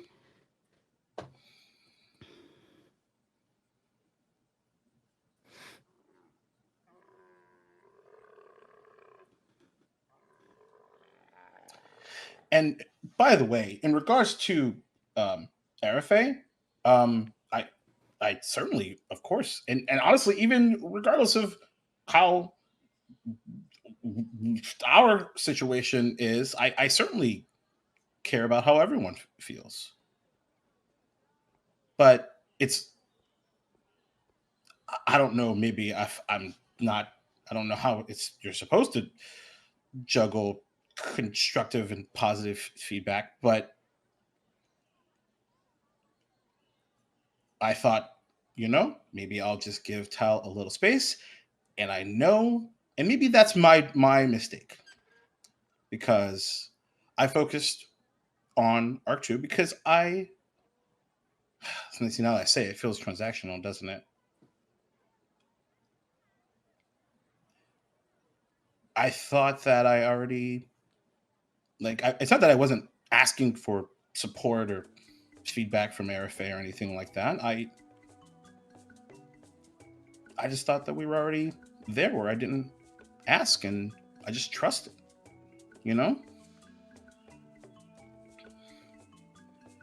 Is that still confusing or strange?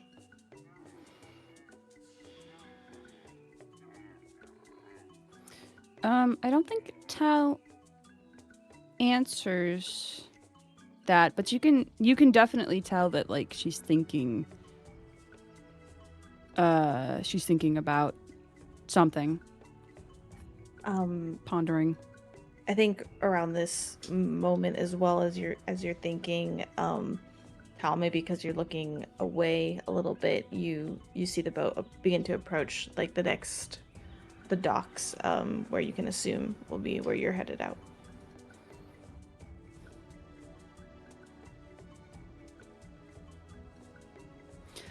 Maybe Ark and I have more in common than I thought, because maybe I just don't know how to make friends. Or what friendship is. Maybe none of us really do. But maybe it's trying to have that connection that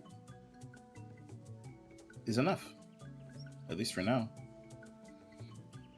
Plus, continuously saving each other's lives over and over and over and over and over and over again.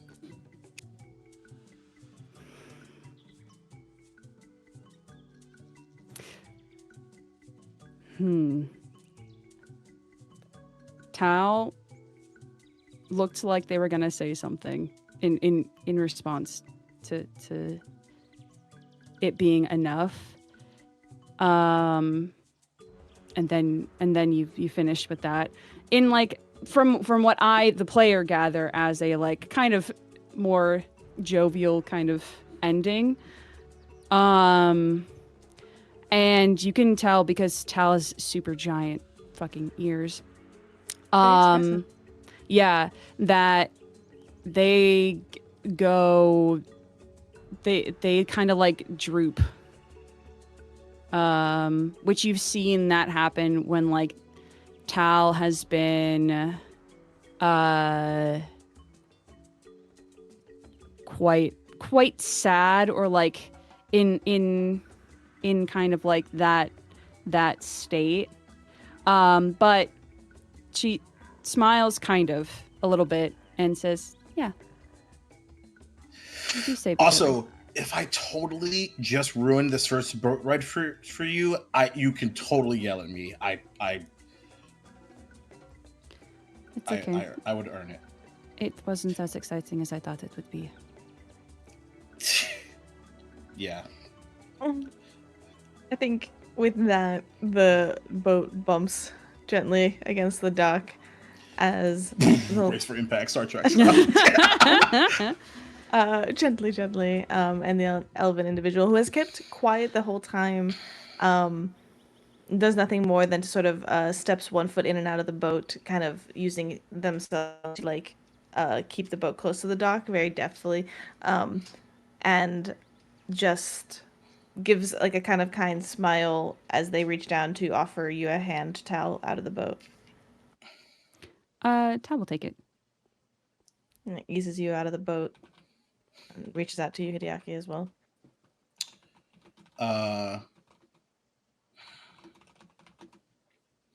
He looks behind to the gentleman that is still on the boat. So how was that for you? The fish are just fascinating this time of year. Listen. I know it's not my business, and like I'm hoping that Tal, like Tal is kind of not completely walked away, but has like walked away a taking little a couple bit. steps. Yeah. It looks to me from a third party, completely not part of this, that they're going through some things. It may not be a reflection of you wholeheartedly, and well, keep your chin up. Tries very weakly. As he's they, right? They them. them. As they're saying that, tears begin to well up in his eyes. It doesn't feel that way. And he puts 50 gold in their hands. Oh. Thank you. What was your name? Hideaki and Colton. You may just have saved my life. Thank you. And that may not be much compared to the people you care about, but it's enough for now. You're doing good. Thank you. Take what I can get. And then you see them very like quickly realizing like they have so much gold in their hand. They like look around and like stuff it away like deep in a pocket and like wrap up another layer around them. As he goes to walk off, hopefully I'll see you around. What was your name, by the way? Jaya. Thank you again.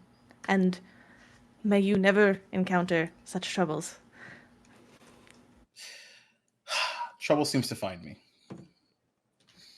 I think Tal has walked away like enough at this point, thinking that Hideaki was just following them, and they're just gonna yell, Hideaki, are you coming? Yep. I'm on my way. Sorry, was just taking care of some bits of stuff. And with that sort of you stepping off, you see the elven individual whose name you did not pick up is taking Jaya, stays on the boat, and is taking them onwards, more towards the north side of the city. And looking point to say thanks to the elvish person. Of course.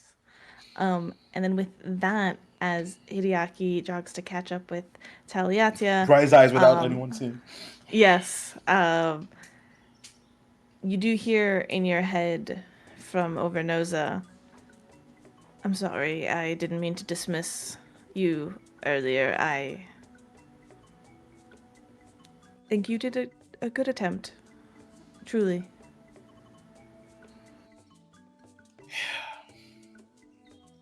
Time will tell. Time will tell. I didn't want to say it. You could manifest. No, it's fine. Never mind. 3D manifest on the dock. You see Jaya, who's still kind of looking off to the dock, like jumps from behind you. Like, it's not what you were hoping for, but it's better than nothing. Yeah. And with that, we will go ahead and take our break tonight.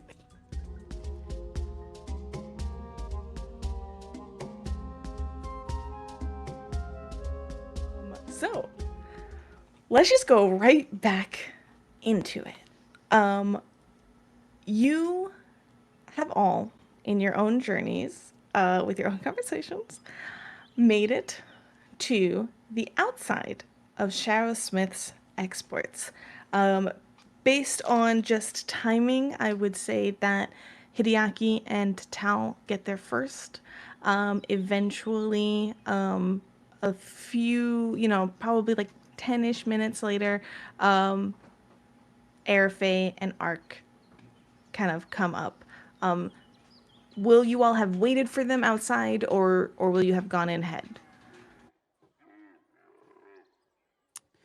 Is this a open market kind of situation, open bazaar like the traveling marketplaces, or is it more like a state fair building where it's a standing building that people can just kind of come and go in? As far as like, let me set the scene for you. So as you approach, this is a standing building. It is a one-story, almost sort of like just the border of a building. So what that is like there is like these gates on the front that are currently open.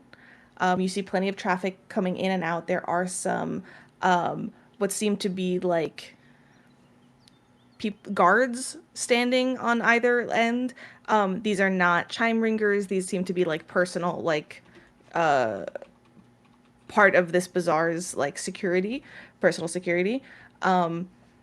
The building, like I said, one story low, wraps all the way around. So these gates kind of go into this space, this large courtyard, which from the gates from outside, you see is bustling with stands, has many different stands kind of surrounding the entire inside of this courtyard, with all the walking space between. You can already hear there seems to be a couple of like more like barnyardy trading animals, so you hear like a sheep bleat and things like that in like a small pen near the entrance.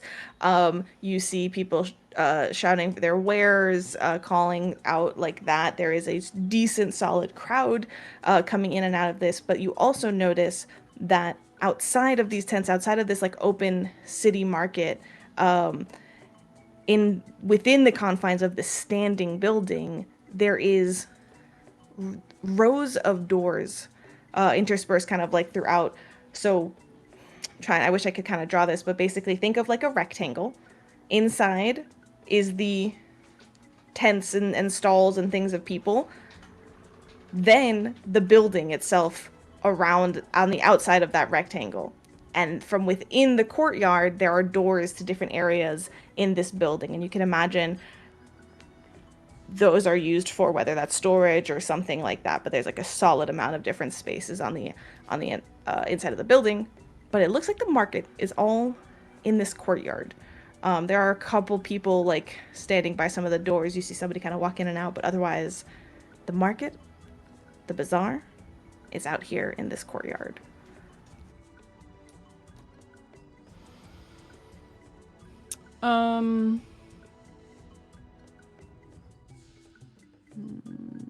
I think Tal, being the person who said we should just meet up there, I think Tal will like dip in a little bit to just kind of check, to like standing on tippy toes to try to check over like the crowd or anything to see if they can see either the shock of blue hair / the long white hair situation.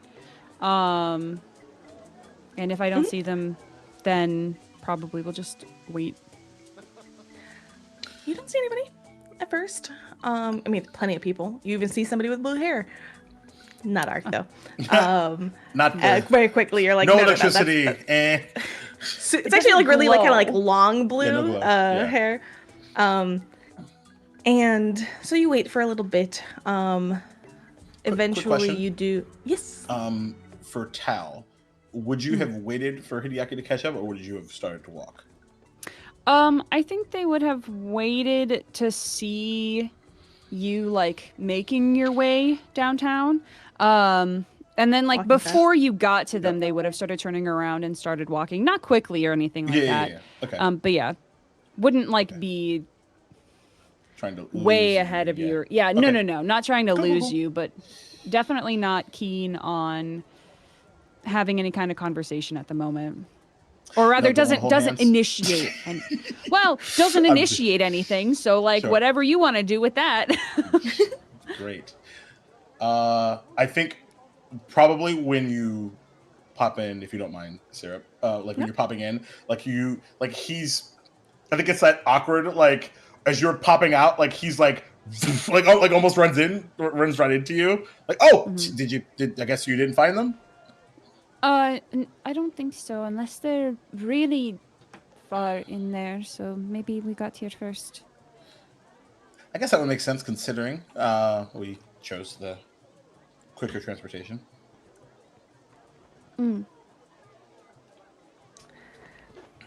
With that a little bit, you kind of idle by.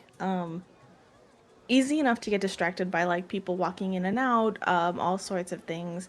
And it's about when Airfay and Ark start kind of, you see them crossing over like a bridge, coming over to y'all. I will say, Hideaki, you probably see them.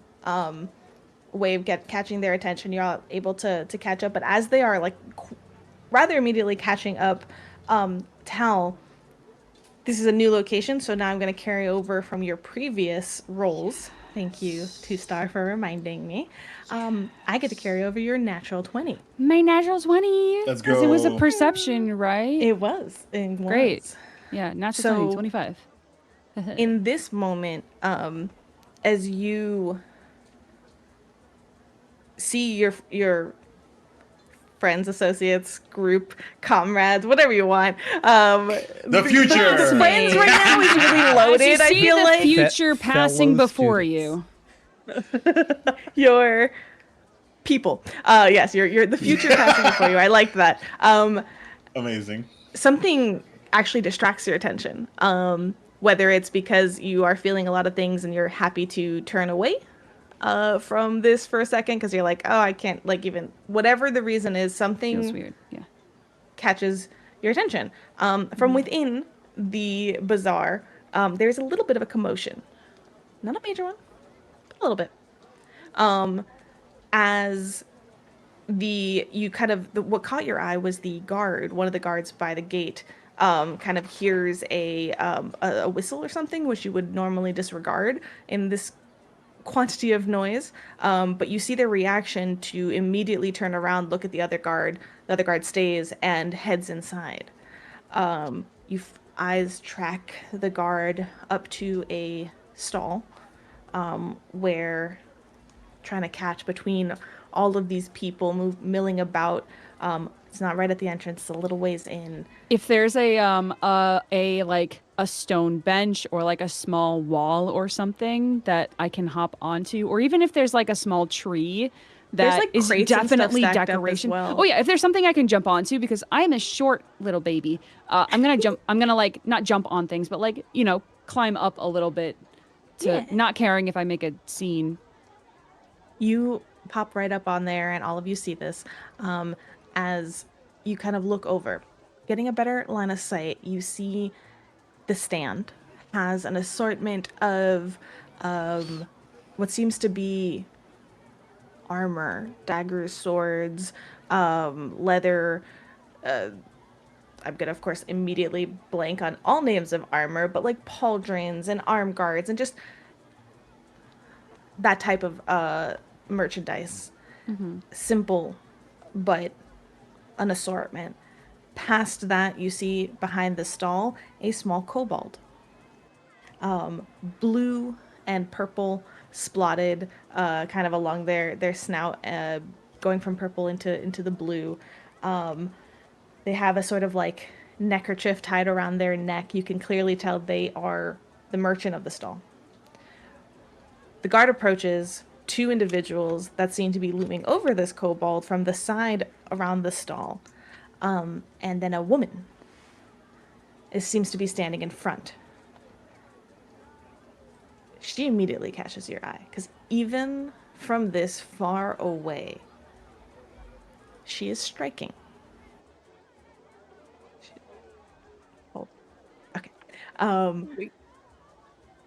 She wears a black and gold striped dress with a matching black and gold wrap around her head, with sort of like gold small loops kind of decorating the outside of the cloth that's wrapped around her head, kind of resting over her forehead, and like not a crown, but also like, oh, look at this. Beautiful, smooth. Even from this far away, you can tell there is like barely any imperfections on her dark brown skin. And as she kind of turns in the light, again, natural 20 perception, you see her irises are gold. And her lips painted in gold lipstick. She has a presence. And the way the people are about her, they know this as well. We also have a dog. Huh? You said she has a presence. I said we also have a dog. Oh my god. Ah, I remember. I'm mad at this. Because it's my dog. upsetting. And for a moment, you're not sure what's going on. But the situation seems to be developing. And it seems to be. Does she look like that? She's putting herself between these other two and this kobold? No, she's simply standing at the opposite end of the stall. So it's like she's at the front of the stall as if she was a customer. Oh, The okay, two okay, people okay. are kind of behind the stall, bothering or otherwise kind of like coming to the kobold. Oh, okay. And then the guard is cutting through the crowd, heading in that direction. Got it. So she's standing as a customer, essentially. On the customer side of the stall, yes. Great. And then the two are in the stall, essentially, seemingly accosting this kobold. Potentially. From an outside perspective, that's what I've decided is happening. Yes. That is what I've described. Great.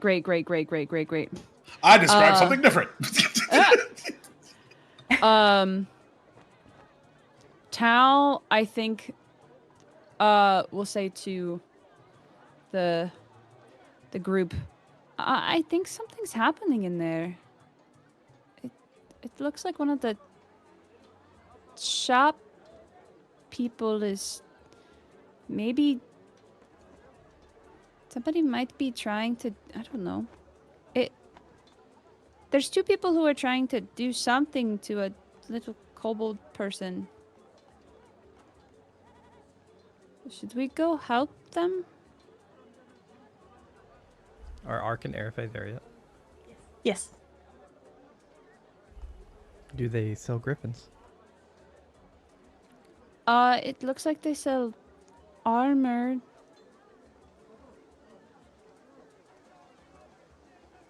But there's 3 of them there. They look like they're by themselves, though.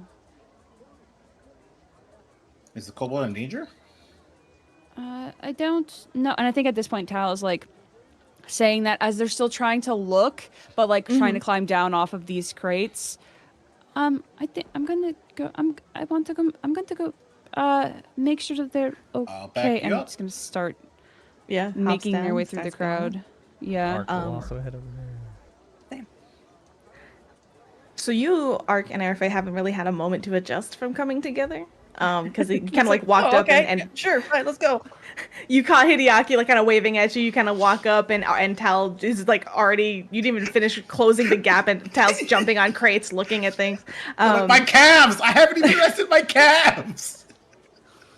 And as you kind of head in, I do want to take a second to turn the attention of the camera towards you, Ark, because this is a bustling, busy space. Yeah, he's definitely Ark is definitely on edge, attempting to.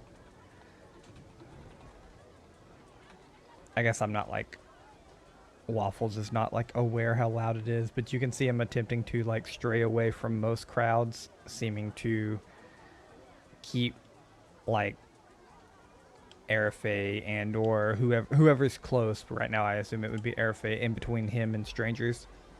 Not wanting to bump into them, and his head is much more on a swivel than it normally is. Perfect. Airfay is definitely going to clock that. I am looking for things I don't know what's in. I know. It's not in there. That means you didn't. That means you don't have it. So. I mean, look.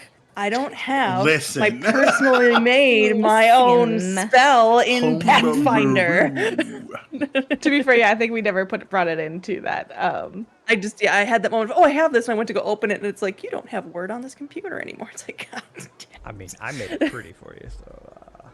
I know. Yeah, you did. I know, that's why. Damn, double homicide. 2 seconds. Let me also try to help you look here. But tell me your intent while we're looking for the details of it. Well, it's the only problem that I think I have is that I believe it is a single target. So I don't know if I can help as much. I have muffle. If I notice that something is starting to bother Ark, and I can focus the spell on Ark to kind of dull the noise around him, I'm gonna cast it. Yeah, so if I recall, I believe that's how it can work. It's a singular target. Mm-hmm. And of course, I am not finding it as well right now, which is fine. But I believe it was a single area. It doesn't follow the target, and a higher heightened level it does. So there we go. What we'll do is, for now, you keep an eye on this, and as you approach the situation. Yeah, I'll wait until we get close to the stall. And once we stop there, then I'll kind of cast it so that we have it around us, and it can for like a more extended period of time. Perfect. Yes. So I'll let you know when you get there, basically. So what's going on right now? You guys start approaching. Tal, you're making a beeline for that area. Mm-hmm. As you approach, you notice that you notice the sort of like space around the woman. There's not many people kind of going very close to her. But not in a scared manner, necessarily, just she has a presence and people are not crowding her. And you take in the situation from a closer perspective. As you jog up, you hear, you sort of make it a little bit after the guard who started ahead of you. So you watch the guard walk up and approach the woman, who smiles at the guard. And at the last kind of closing the distance, you catch the middle onwards of her sentence as she's just like, we seem to have some individuals causing trouble, if you don't mind. And gestures over, and the guard nods very shortly, and steps over to the two individuals who are like noticing the attention now, are not advancing on the kobold. And one goes, "Hey, we're just here to get what we're owed. That's all. We don't want trouble. We don't want any trouble." I understand. However, you can do your business outside of my business. If you don't mind, I'm asking you to leave. And they kind of look at each other, unsure what to do. The guard steps forward. Is anybody doing anything at this moment? I think Tal had in their mind that, like, all right, we got to go help. We helped, I guess, technically one person today. I guess this is another thing. And then upon, like, stumbling towards this, very quickly realized, maybe we don't have to fix everyone's problems. And is now kind of, like, spiraling into a slight existential crisis. No. Have a seat right next to me. I'm like, Your face gives you both. This is how we become friends. Existential crisis. Yeah. The rest of you are following after Tal. You kind of reach this space. Tal sort of falters. I think you can all watch this. Maybe not just in physical motion, like forward. Yeah, definitely like slows their gait. And you all can, of course, be listening into the same stuff, but you kind of reach this space, so I want to ask Airfay, are you casting this spell? Yes. So once we get to a point where we're close enough, I'm going to stop. I'm going to cast it. All right, so remind me, when they say heightened second, that means when I can cast second level spells, it's heightened, correct? No, because it's a leveled spell, I have to choose that. Pathfinder, y'all.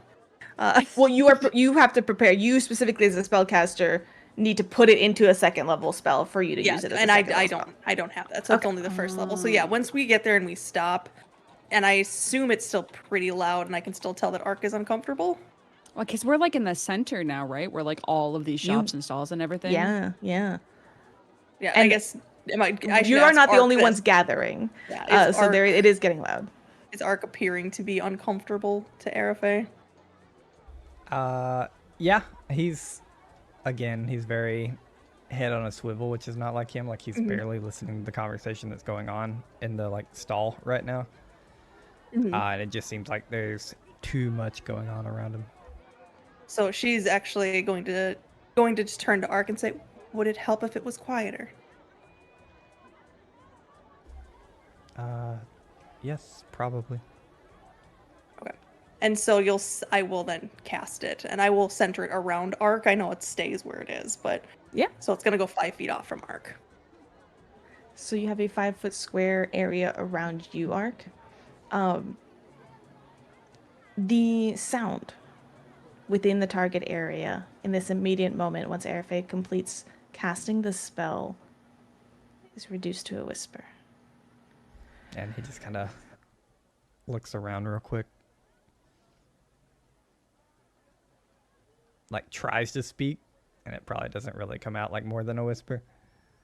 And then eventually like sticks his head out, like winces real quick, and then like gives Airfay a nod. Airfay, is this the first time you cast officially the spell that you created? Yes, this is the first time I have cast this outside of my panic moment in a bar. What is that? We're taking a quick break from this moment because I really want to know how this affects Airfay. Like, you see this genuinely help Ark. First of all, it's one of those that she's just happy she could help Ark in the only way that she really can. Yeah. Because it's like, she knows in her mind, this is the one thing that Ark can't really tolerate. And so this is just something that in her mind, she's like, I'm just helping my friend, not his friend, Take my that, friend. Ark. Sorry, we know that friendship has to go both ways. From the Tal Hideaki conversation. Tal Also, thinks there has to friendship be go both somatic ways. and material components. That's true. Yes. That's true. Yes. Yeah. The somatic is the and the material is the friendship that we share. Okay. It's rainbows and butterflies. Which, boy, from earlier, we don't know what the fuck we're talking about. Look, so Tal thinks it's two people. Arafe's good with one-sided. I love it. I think Yafira kind of like bumps you on the ankle a little and just goes, "You did this." But we kind of focus back in to the situation that is capturing. Well, Tal might be spiraling a little bit, but Hideaki's probably attention. So, Hideaki, is there anything you're doing? Oh, he's so grateful that this is happening, because it is a distraction. It is, because there's so much happening in his brain right now. It's something else for me to focus on. And he is like right now, like resisting the urge to just like walk in and just like and get involved, because he sort of realizes that doesn't really know what's happening. You manifested over Nosa though, right? Oh boy, did I! He's right behind me. Okay. I think as you all approach, simply because of the dragon eidolon that is with your party, more people begin to like, what's going on over there? Like, you begin to hear that, and all of this. You hear everything, Ark, but it is reduced to a whisper for you. Is there something going on? And you see the woman turn to like pay attention to what else has drawn the attention of people here. Her eyes kind of flick to the dragon, and then to you. Very in tune, almost immediately placing you as like the connection with Overnosa, catching the symbols that are both shining in each of your eyes, and gives you a very small smile and a gentle nod. And like in my imagination, it's like he's at a Walmart and he's just like shuffling through like shirts for like yep. Visual. Picks up the knife, like looks at it, goes, puts it back down, grabs another nice one. Dagger. but recognizing that he's essentially been made, he'll give them a wink and kind of a bit of a shrug. And you see, and this also catches you, kind of. Tal saw this from before, but this is kind of the first time that you're catching this. Her irises and her pupils are gold. And I don't know how often you've experienced something like this before. So I don't, make me a society check, maybe? That was stinky. Nope. Is this No worries. everybody or just them? Yeah, if anybody, I'll extend this to whoever is paying attention to this I very forgot I actually have a striking plus- woman. I forgot I have a +9. Now that we 12. have Muffle on Art, he's like paying a little more attention. He rolled a 27. Okay. What was the end result for you, Hideaki? Sorry. 12. 12.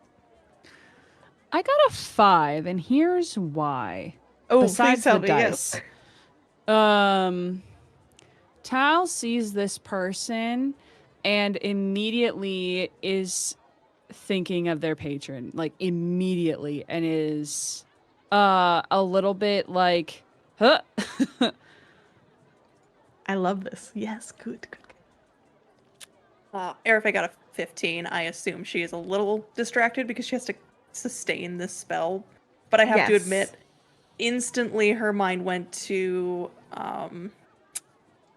the Eidolon that she met with Yes. I'm blanking on the teacher's name, but Hold on. I'm going to keep everything. Lissetti. Teacher Lissetti. Yep. yeah, I'm like, I don't have that Teacher notebook looks with me. so I don't cool. know what the name was. Indeed. And I think that actually, I will let that be a success for you simply because of your interaction with Lissetti.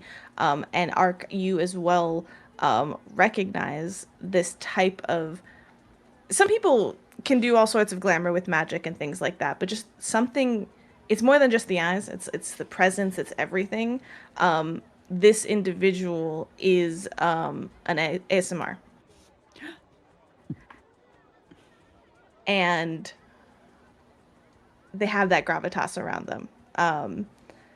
It's one of those things when you see people that are just so perfect.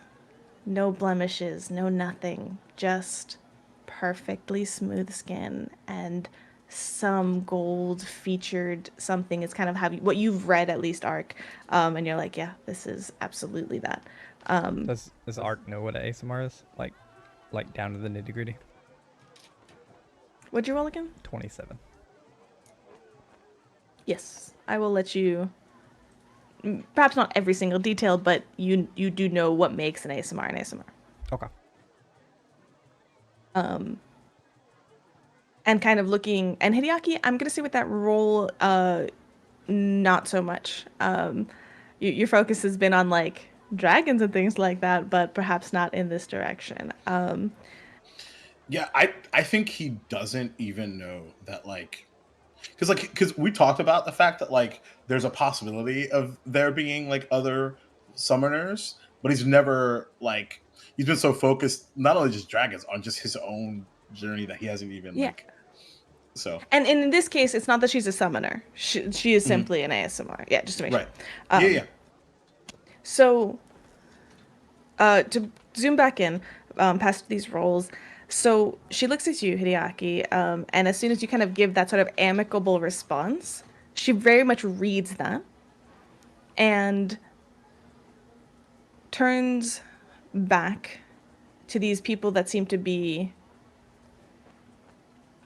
waffling, if you will, on what exactly to do in this moment.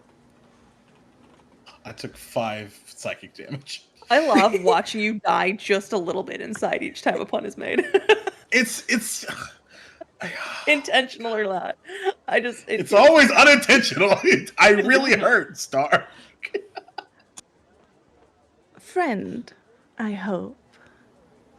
She's talking to you, Hideaki. Would you be so kind as to lend me a hand? I would love to. Literally takes Well. his hand. As well as my friend behind me. And you pick up the cue exactly, and almost Vernoza picking this up with you steps forward. Now they begin to look a little bit nervous. She goes, "We don't have to make this complicated. This is the exit." So, are you doing anything to sort of aid in this? Like, do you want to? You're involved. Feel free to. Yep, right behind you. Don't worry about like. Don't just make sure to. There's that step right behind you. Just be careful. Don't. You're good. You're good. Make me an intimidation check. While all of this is transpiring, Yes. I want to, I assume a minute or so passes without too much trouble. I want to use my aura sight to pick up On some who? vibes from the very pretty lady. Okay, cool. Can you ping me that? Yeah, I sure could try to if things would let me do. Oh, you know what? You know where I can do that? Over here. Where? The roll. Tell this. us. What? Well, no, I was gonna do it in roll 20. because I Does can a minute pass? or it doesn't have it. Since you've approached, yes, not in the moment, like not since Hideaki has like stepped forward, like we're gonna resolve this, but you've. Okay. We could say about a minute. Sometime during this conversation, Arc places his hands over his ears. Yeah, I can only hold it for a minute. Okay. But he enjoyed that minute.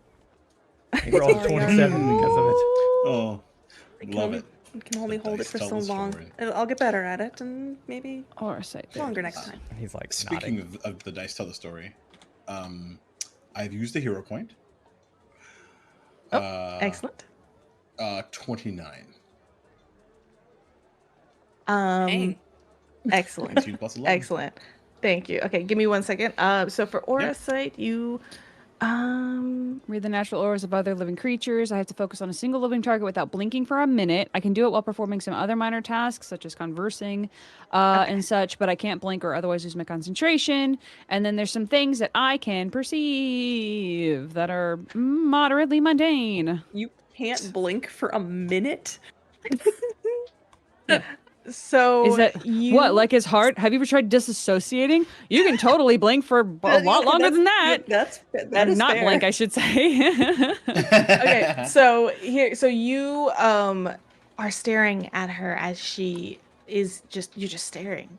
As you do, their current attitude towards you specifically is indifferent. They haven't really clocked you. They haven't really paid much attention to you. However, you also feel, because they are so composed, but as you stare at them, their aura reads something that none of their composure would. So, like, for insight, a perception check would be very difficult here. But underneath, you feel they are pissed. And offended. Ooh. Otherwise, they seem perfectly healthy. That's good. Good for them. As this happens, there was a 27? 27? Was that what I heard? 29. 29, man. Oh, I'm so sorry. Give me my two. I earned it. You are correct. You step forward in perfect synchronicity with Overnosa. As you say those words, you see them like kind of jump, and one looks back at the kobold and is just like, later, and goes, and like the both of them just like rush off, the guard escorting closely after them as they head out.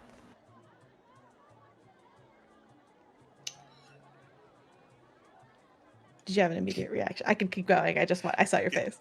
He 100% has an immediate reaction of a smile. And he looks at the kobold and he's just like, first of all, both of you are amazing and studying. Do you owe them money?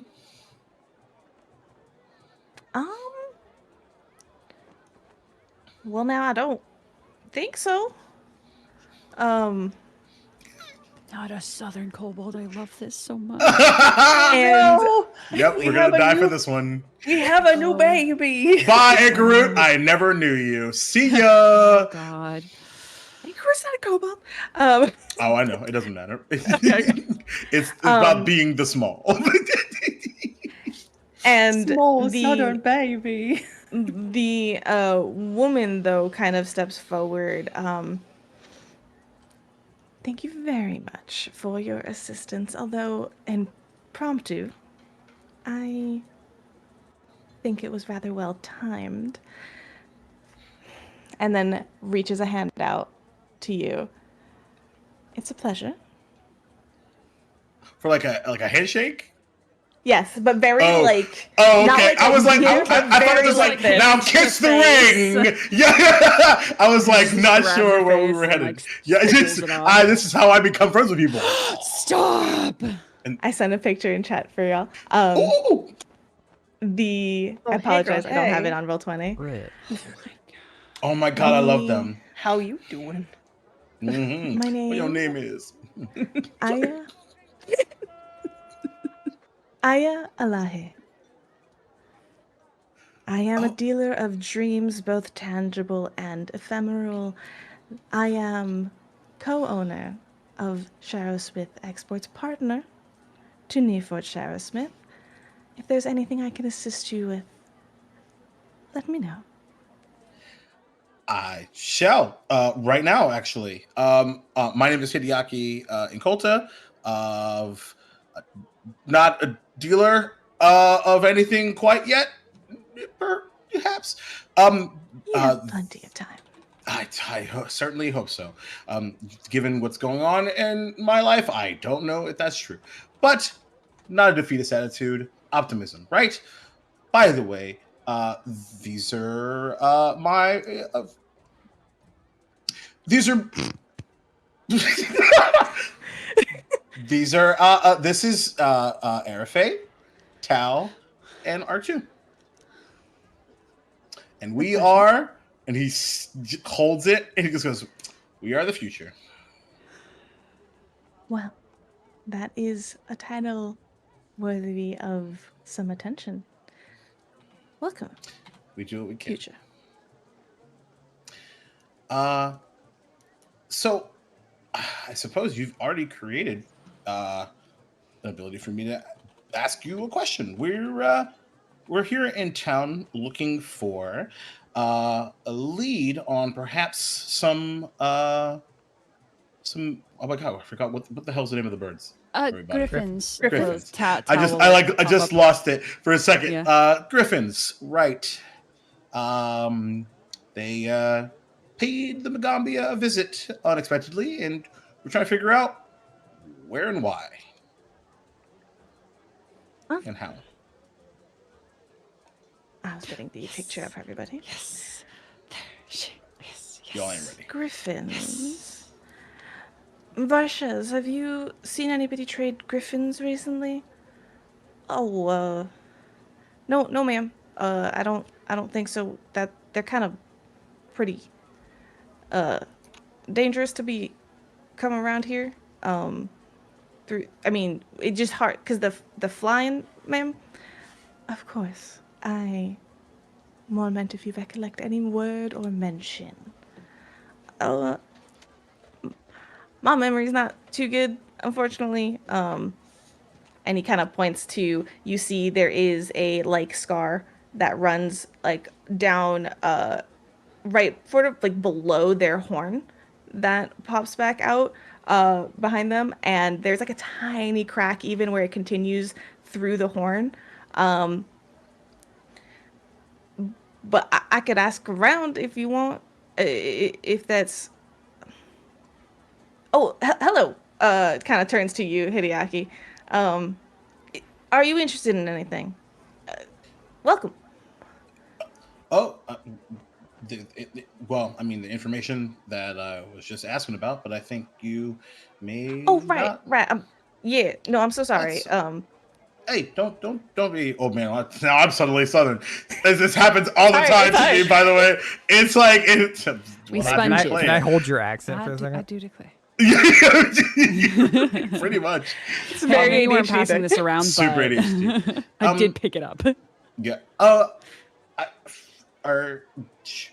First of all, I don't know how you earned it, but really cool scar. Makes your whole getup even cooler, by the way. Thank you. I used... Did they do that? Oh, no, I got this back in my adventuring days. A little bit too hard of a time, but like I said, my memory is not that great anymore. So I took up trading instead. Looks like a cockatrice. Fair enough. A what now? A cockatrice. Should I be offended? No, or that's a monster. Oh, all right. Oh, The scar. The Is scar that what looks you're like saying? it came from. Oh, okay. I thought you were saying that they look like a cockatrice, and I was getting really confused. No, sorry, it's very loud around here. it is. He like goes to like ask the question, and as soon as Arafe like cuts in, he just shuts up. You hear very, very, just so polite clearing of the throat, like the quietest, most gentlest, barely perceptible clearing of the throat. Oh, I hear it. As I kind of draw some attention back towards her. When she does that, Ark interrupts Oh, knows it? Okay. and says, "Do you come from the gods? You are celestial, yes?"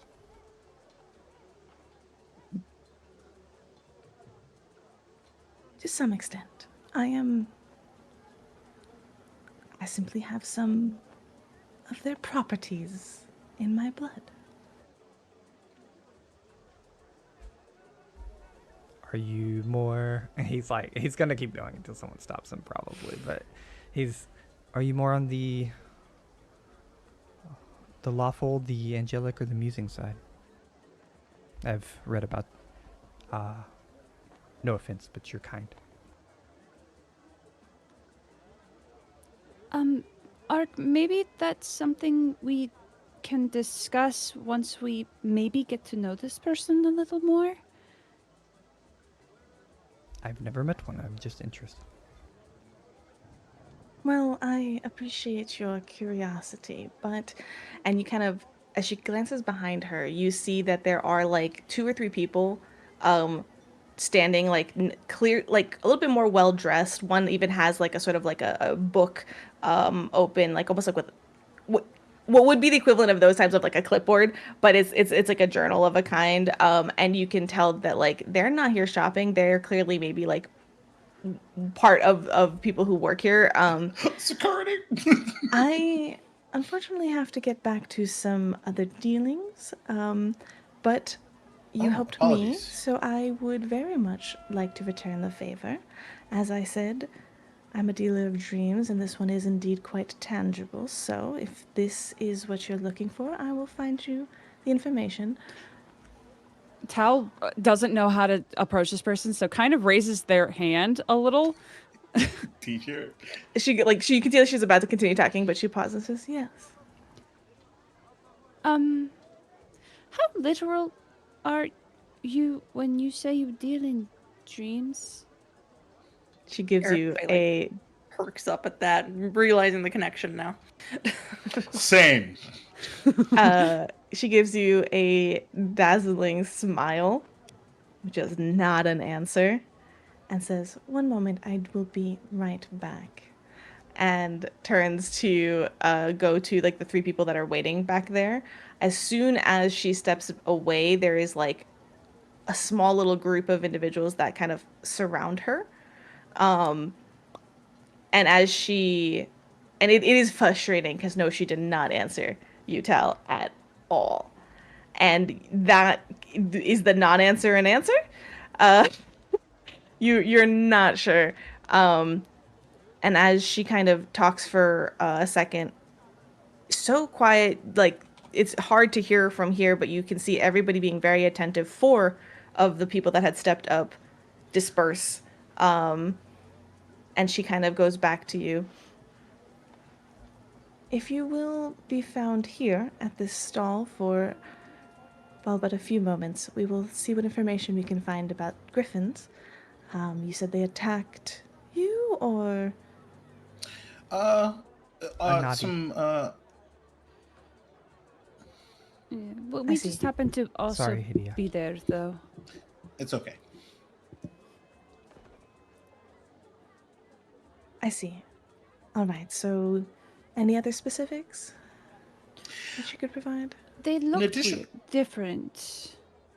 They look different. Unique and and I'll describe how they look differ from griffins that we've at least read about or heard about or anything like that. Yeah, And the for- big difference was that they were leopard spotted versus lion. They Yeah, were like sparrow-headed lion, and leonine. leopard-bodied rather That's than the like eagle Like and leonine lion. and eagle. Yeah, Yeah, That's the one.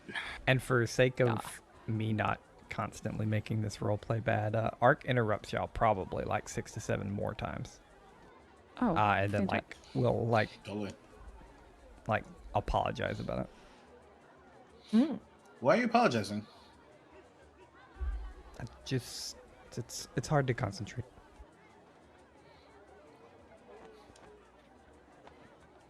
Very well. Well, you And sorry, go ahead.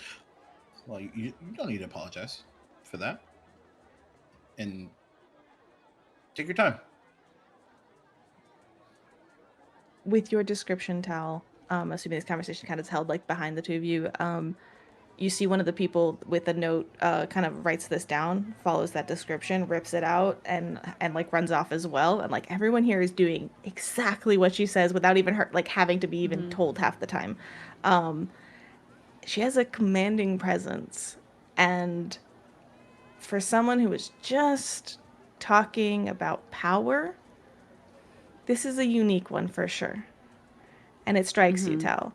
And the non-answer nags even further, because what does that smile mean? You asked a direct question, and she didn't answer.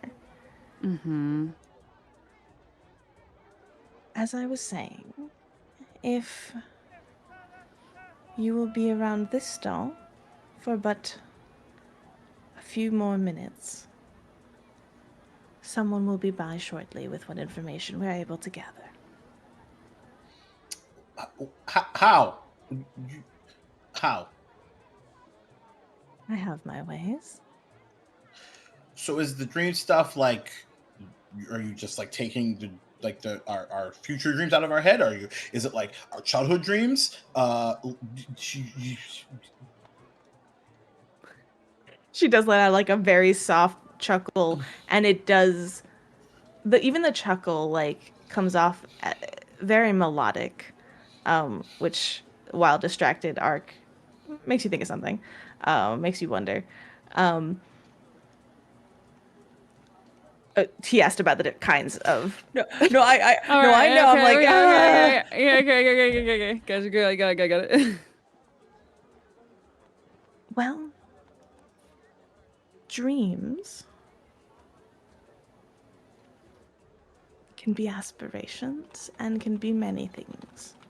So pending what you are dreaming for, or dreaming after, or dreaming of, it can tell a lot about you. Can you help people that don't have dreams?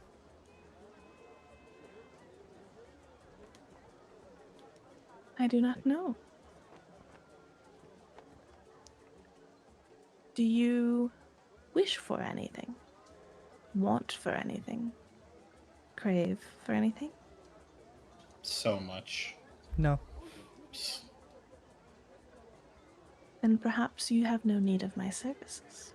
Probably. Also, I think you're of the Muse bloodline, if you did not know. Apt. Thank you. And she will excuse herself as somebody kind of comes up to her elbow and kind of like gets her attention off or something, and will head out.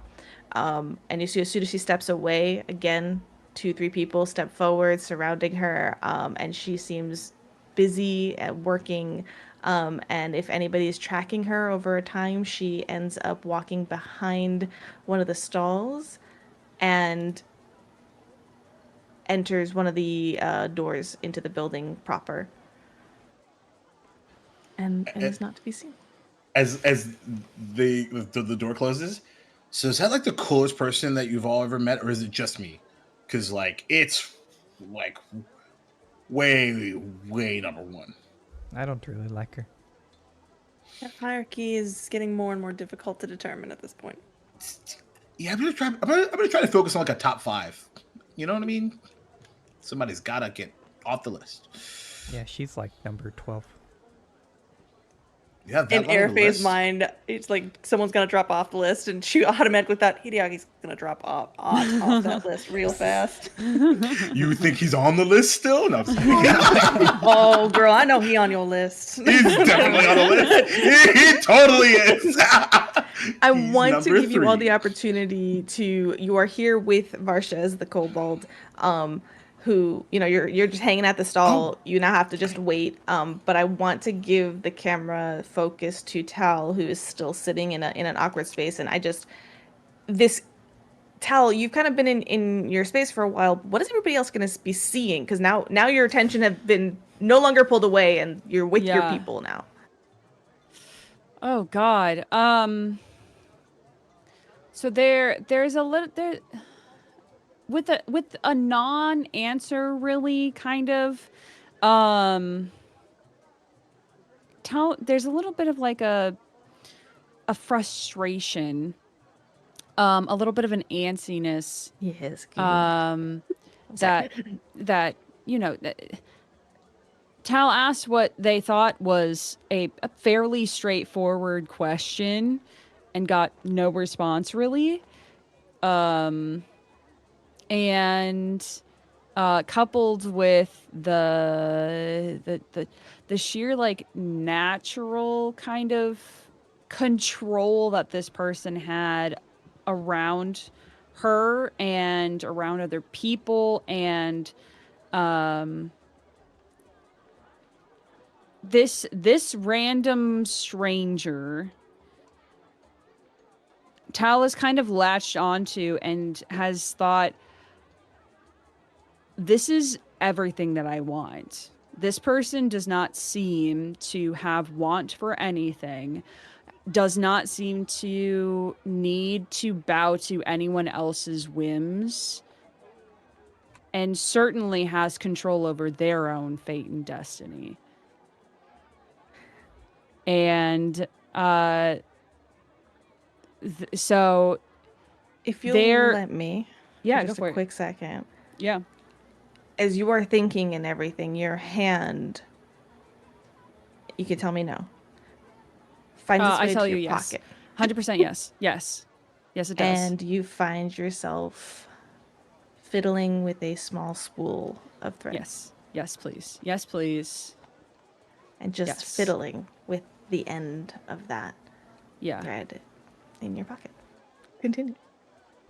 May I cut in and poke the towel? Yes, please. Okay. Yeah, they're definitely still looking out after wherever she went. And like Tal's hand is in like their pocket. You can definitely tell that there's some movement in there, as if they're like fidgeting with something. And thinking very, like, there's a lot of thoughts happening in their head. Yeah. Their ears are kind of like twitching a little bit. And arc probably a little more abrasive than usual, even because of the circumstances around them. Like, tries to follow Tal's eyes a little bit and says, I thought it wasn't a dream.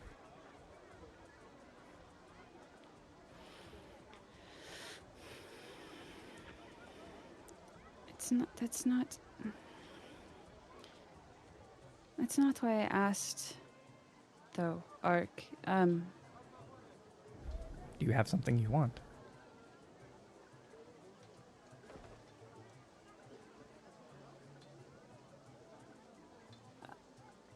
I want what she has. And I think at this point, I don't know if there's... Hang on. I gotta look at the mechanics of this freaking thread. It's been a while.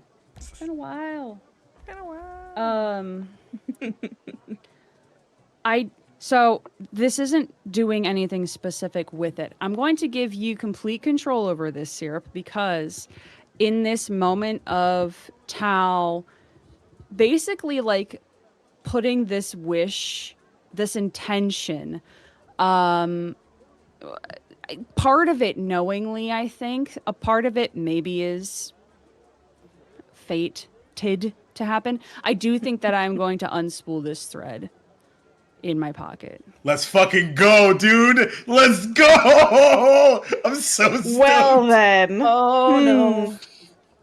Could be the last of it too. It could be. I've rolled 4 every single time. Yeah. I have 4 inches of thread left. God, if you're rolling 25% chance of death. Can you hero point thread? No, we can't. We've had this discussion. I know it's a fortune effect. I know. Any fortune effect can't be used in the fortune effect. Kidding. The fact that I'm like ingrained in y'all's heads, though, it's a fortune effect. I hear myself, and it makes me so it's a happy. shirt. It's genuinely syrup. It's a shirt. No, now. it's a fortune effect.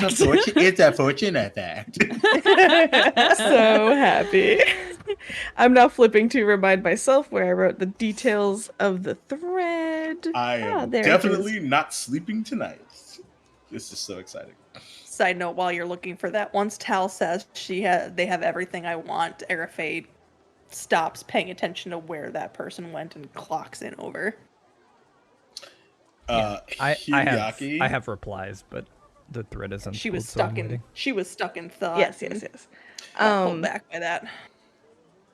Tal was also stuck in thought, but then the thought was so hard that the words that Tal would not have said came out because brain too busy thinking, not thinking about speaking. Yes. Speech just happened. I want to time this right. So what I want to do is, Ark, you don't know that this is happening with the thread, so respond for me, please. And I will come in at some point with the thread, I promise. Yeah, absolutely. Ark's response to what Tal said is pretty quick, honestly quicker than Ark's usual processing, and says, are you not able to achieve that with us? You should follow her then.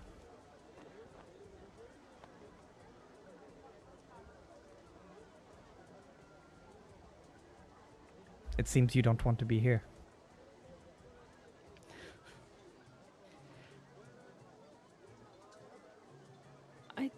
I don't think that's not true. Is it not? I mean, I don't know.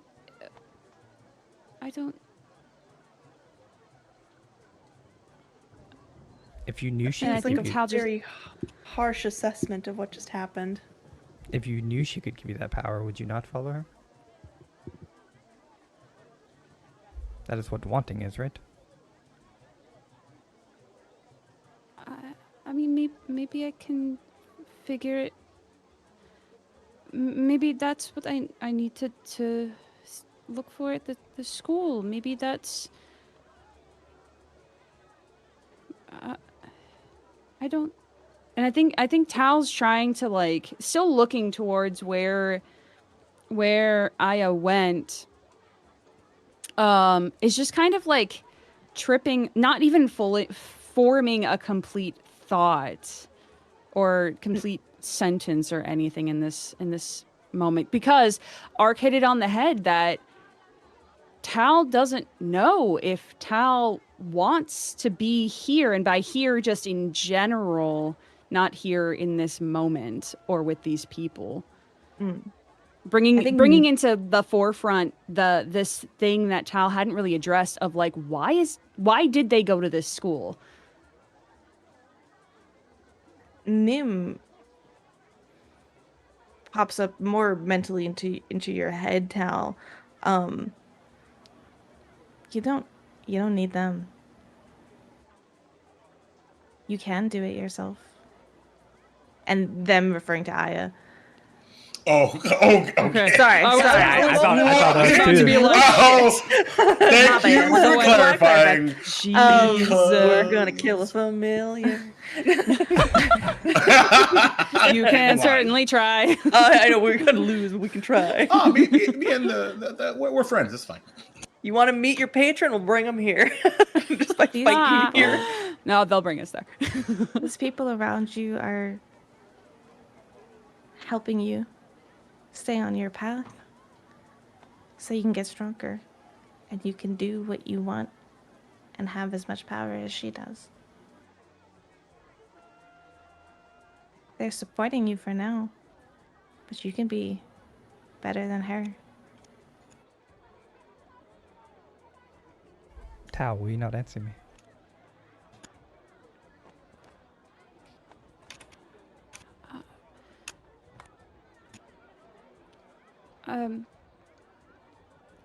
Tal will like look to where I think Tal has probably like a messenger bag or something like slung over their side where Nim is in and amongst all of this stuff, and it's just kind of like looking towards their bag, and then kind of a side glance towards where Ark is. I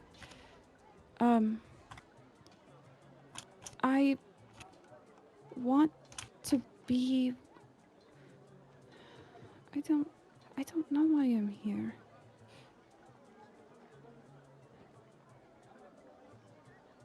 Do you even want to find out?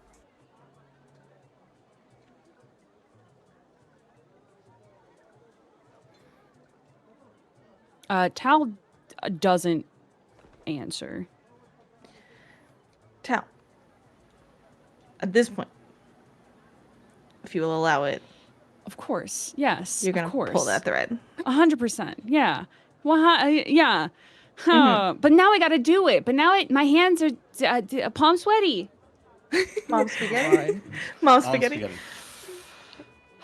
You are all like standing rather, like you've kind of taken around to the side to not like block Varsha's like customers and things like that as you're waiting.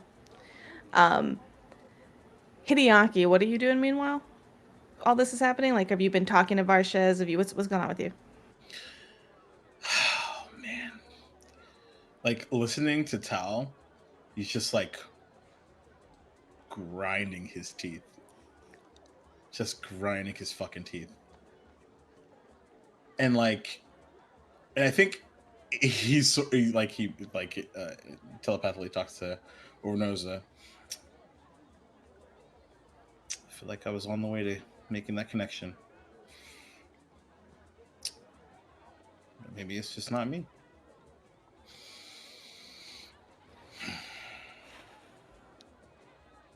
Perhaps. And then, but that's okay. And what you feel Overnosa get kind of distracted, and can you make me a will saving throw, please? oh, let's fucking go. What? You cannot hero point this. Like I was going to anyway. You don't have any hero points? I don't have any, and I'm pretty confident that I rolled very lowly. That is a 14. Cool. That sounds like a fail to me. With that, hold on. Let me pull it up. I keep waiting for you to say we'll find out next time at this point, and I will revolt. I will fly to your house all over the I place. still have so much to say. Listen, we had a short session last time, so we're having a long session tonight. Let's go fucking out of arc. Yes, good, great, good. Yes, please. This is what we need. Is manifested. Yes. And in the moment that he's distracted from answering you, you watch him whirl and turn towards Tal. As he takes a step forward and goes, "What did you do?" out loud. As you pull the spool in your hand that you were fiddling with from your pocket, and you see that you pulled that thread. You're not rolling that D4. You pulled it full. All right. Yep. Until empty. Okay, great. Okay, good. Okay, great. Okay, good. Mm-hmm. And you stare at the empty spool. And the thing is, you know what you did. Because you chose this. You did this. This wasn't an accident. This was a choice. This was power. As you cast as the effect rather, as it's fully unraveled, and you watch this empty small spool in your hand, you feel misfortune. You feel an effect of the future, impacting the future, flow through the connection from you to Hideaki as you cast Ill Omen on Hideaki. Oh no! But it feels a little bit different. You're not quite sure what's different about it. And that is where we will end tonight. Yep. Let's fucking go. I've been waiting for this since episode 7 of season 1. Let's fucking go.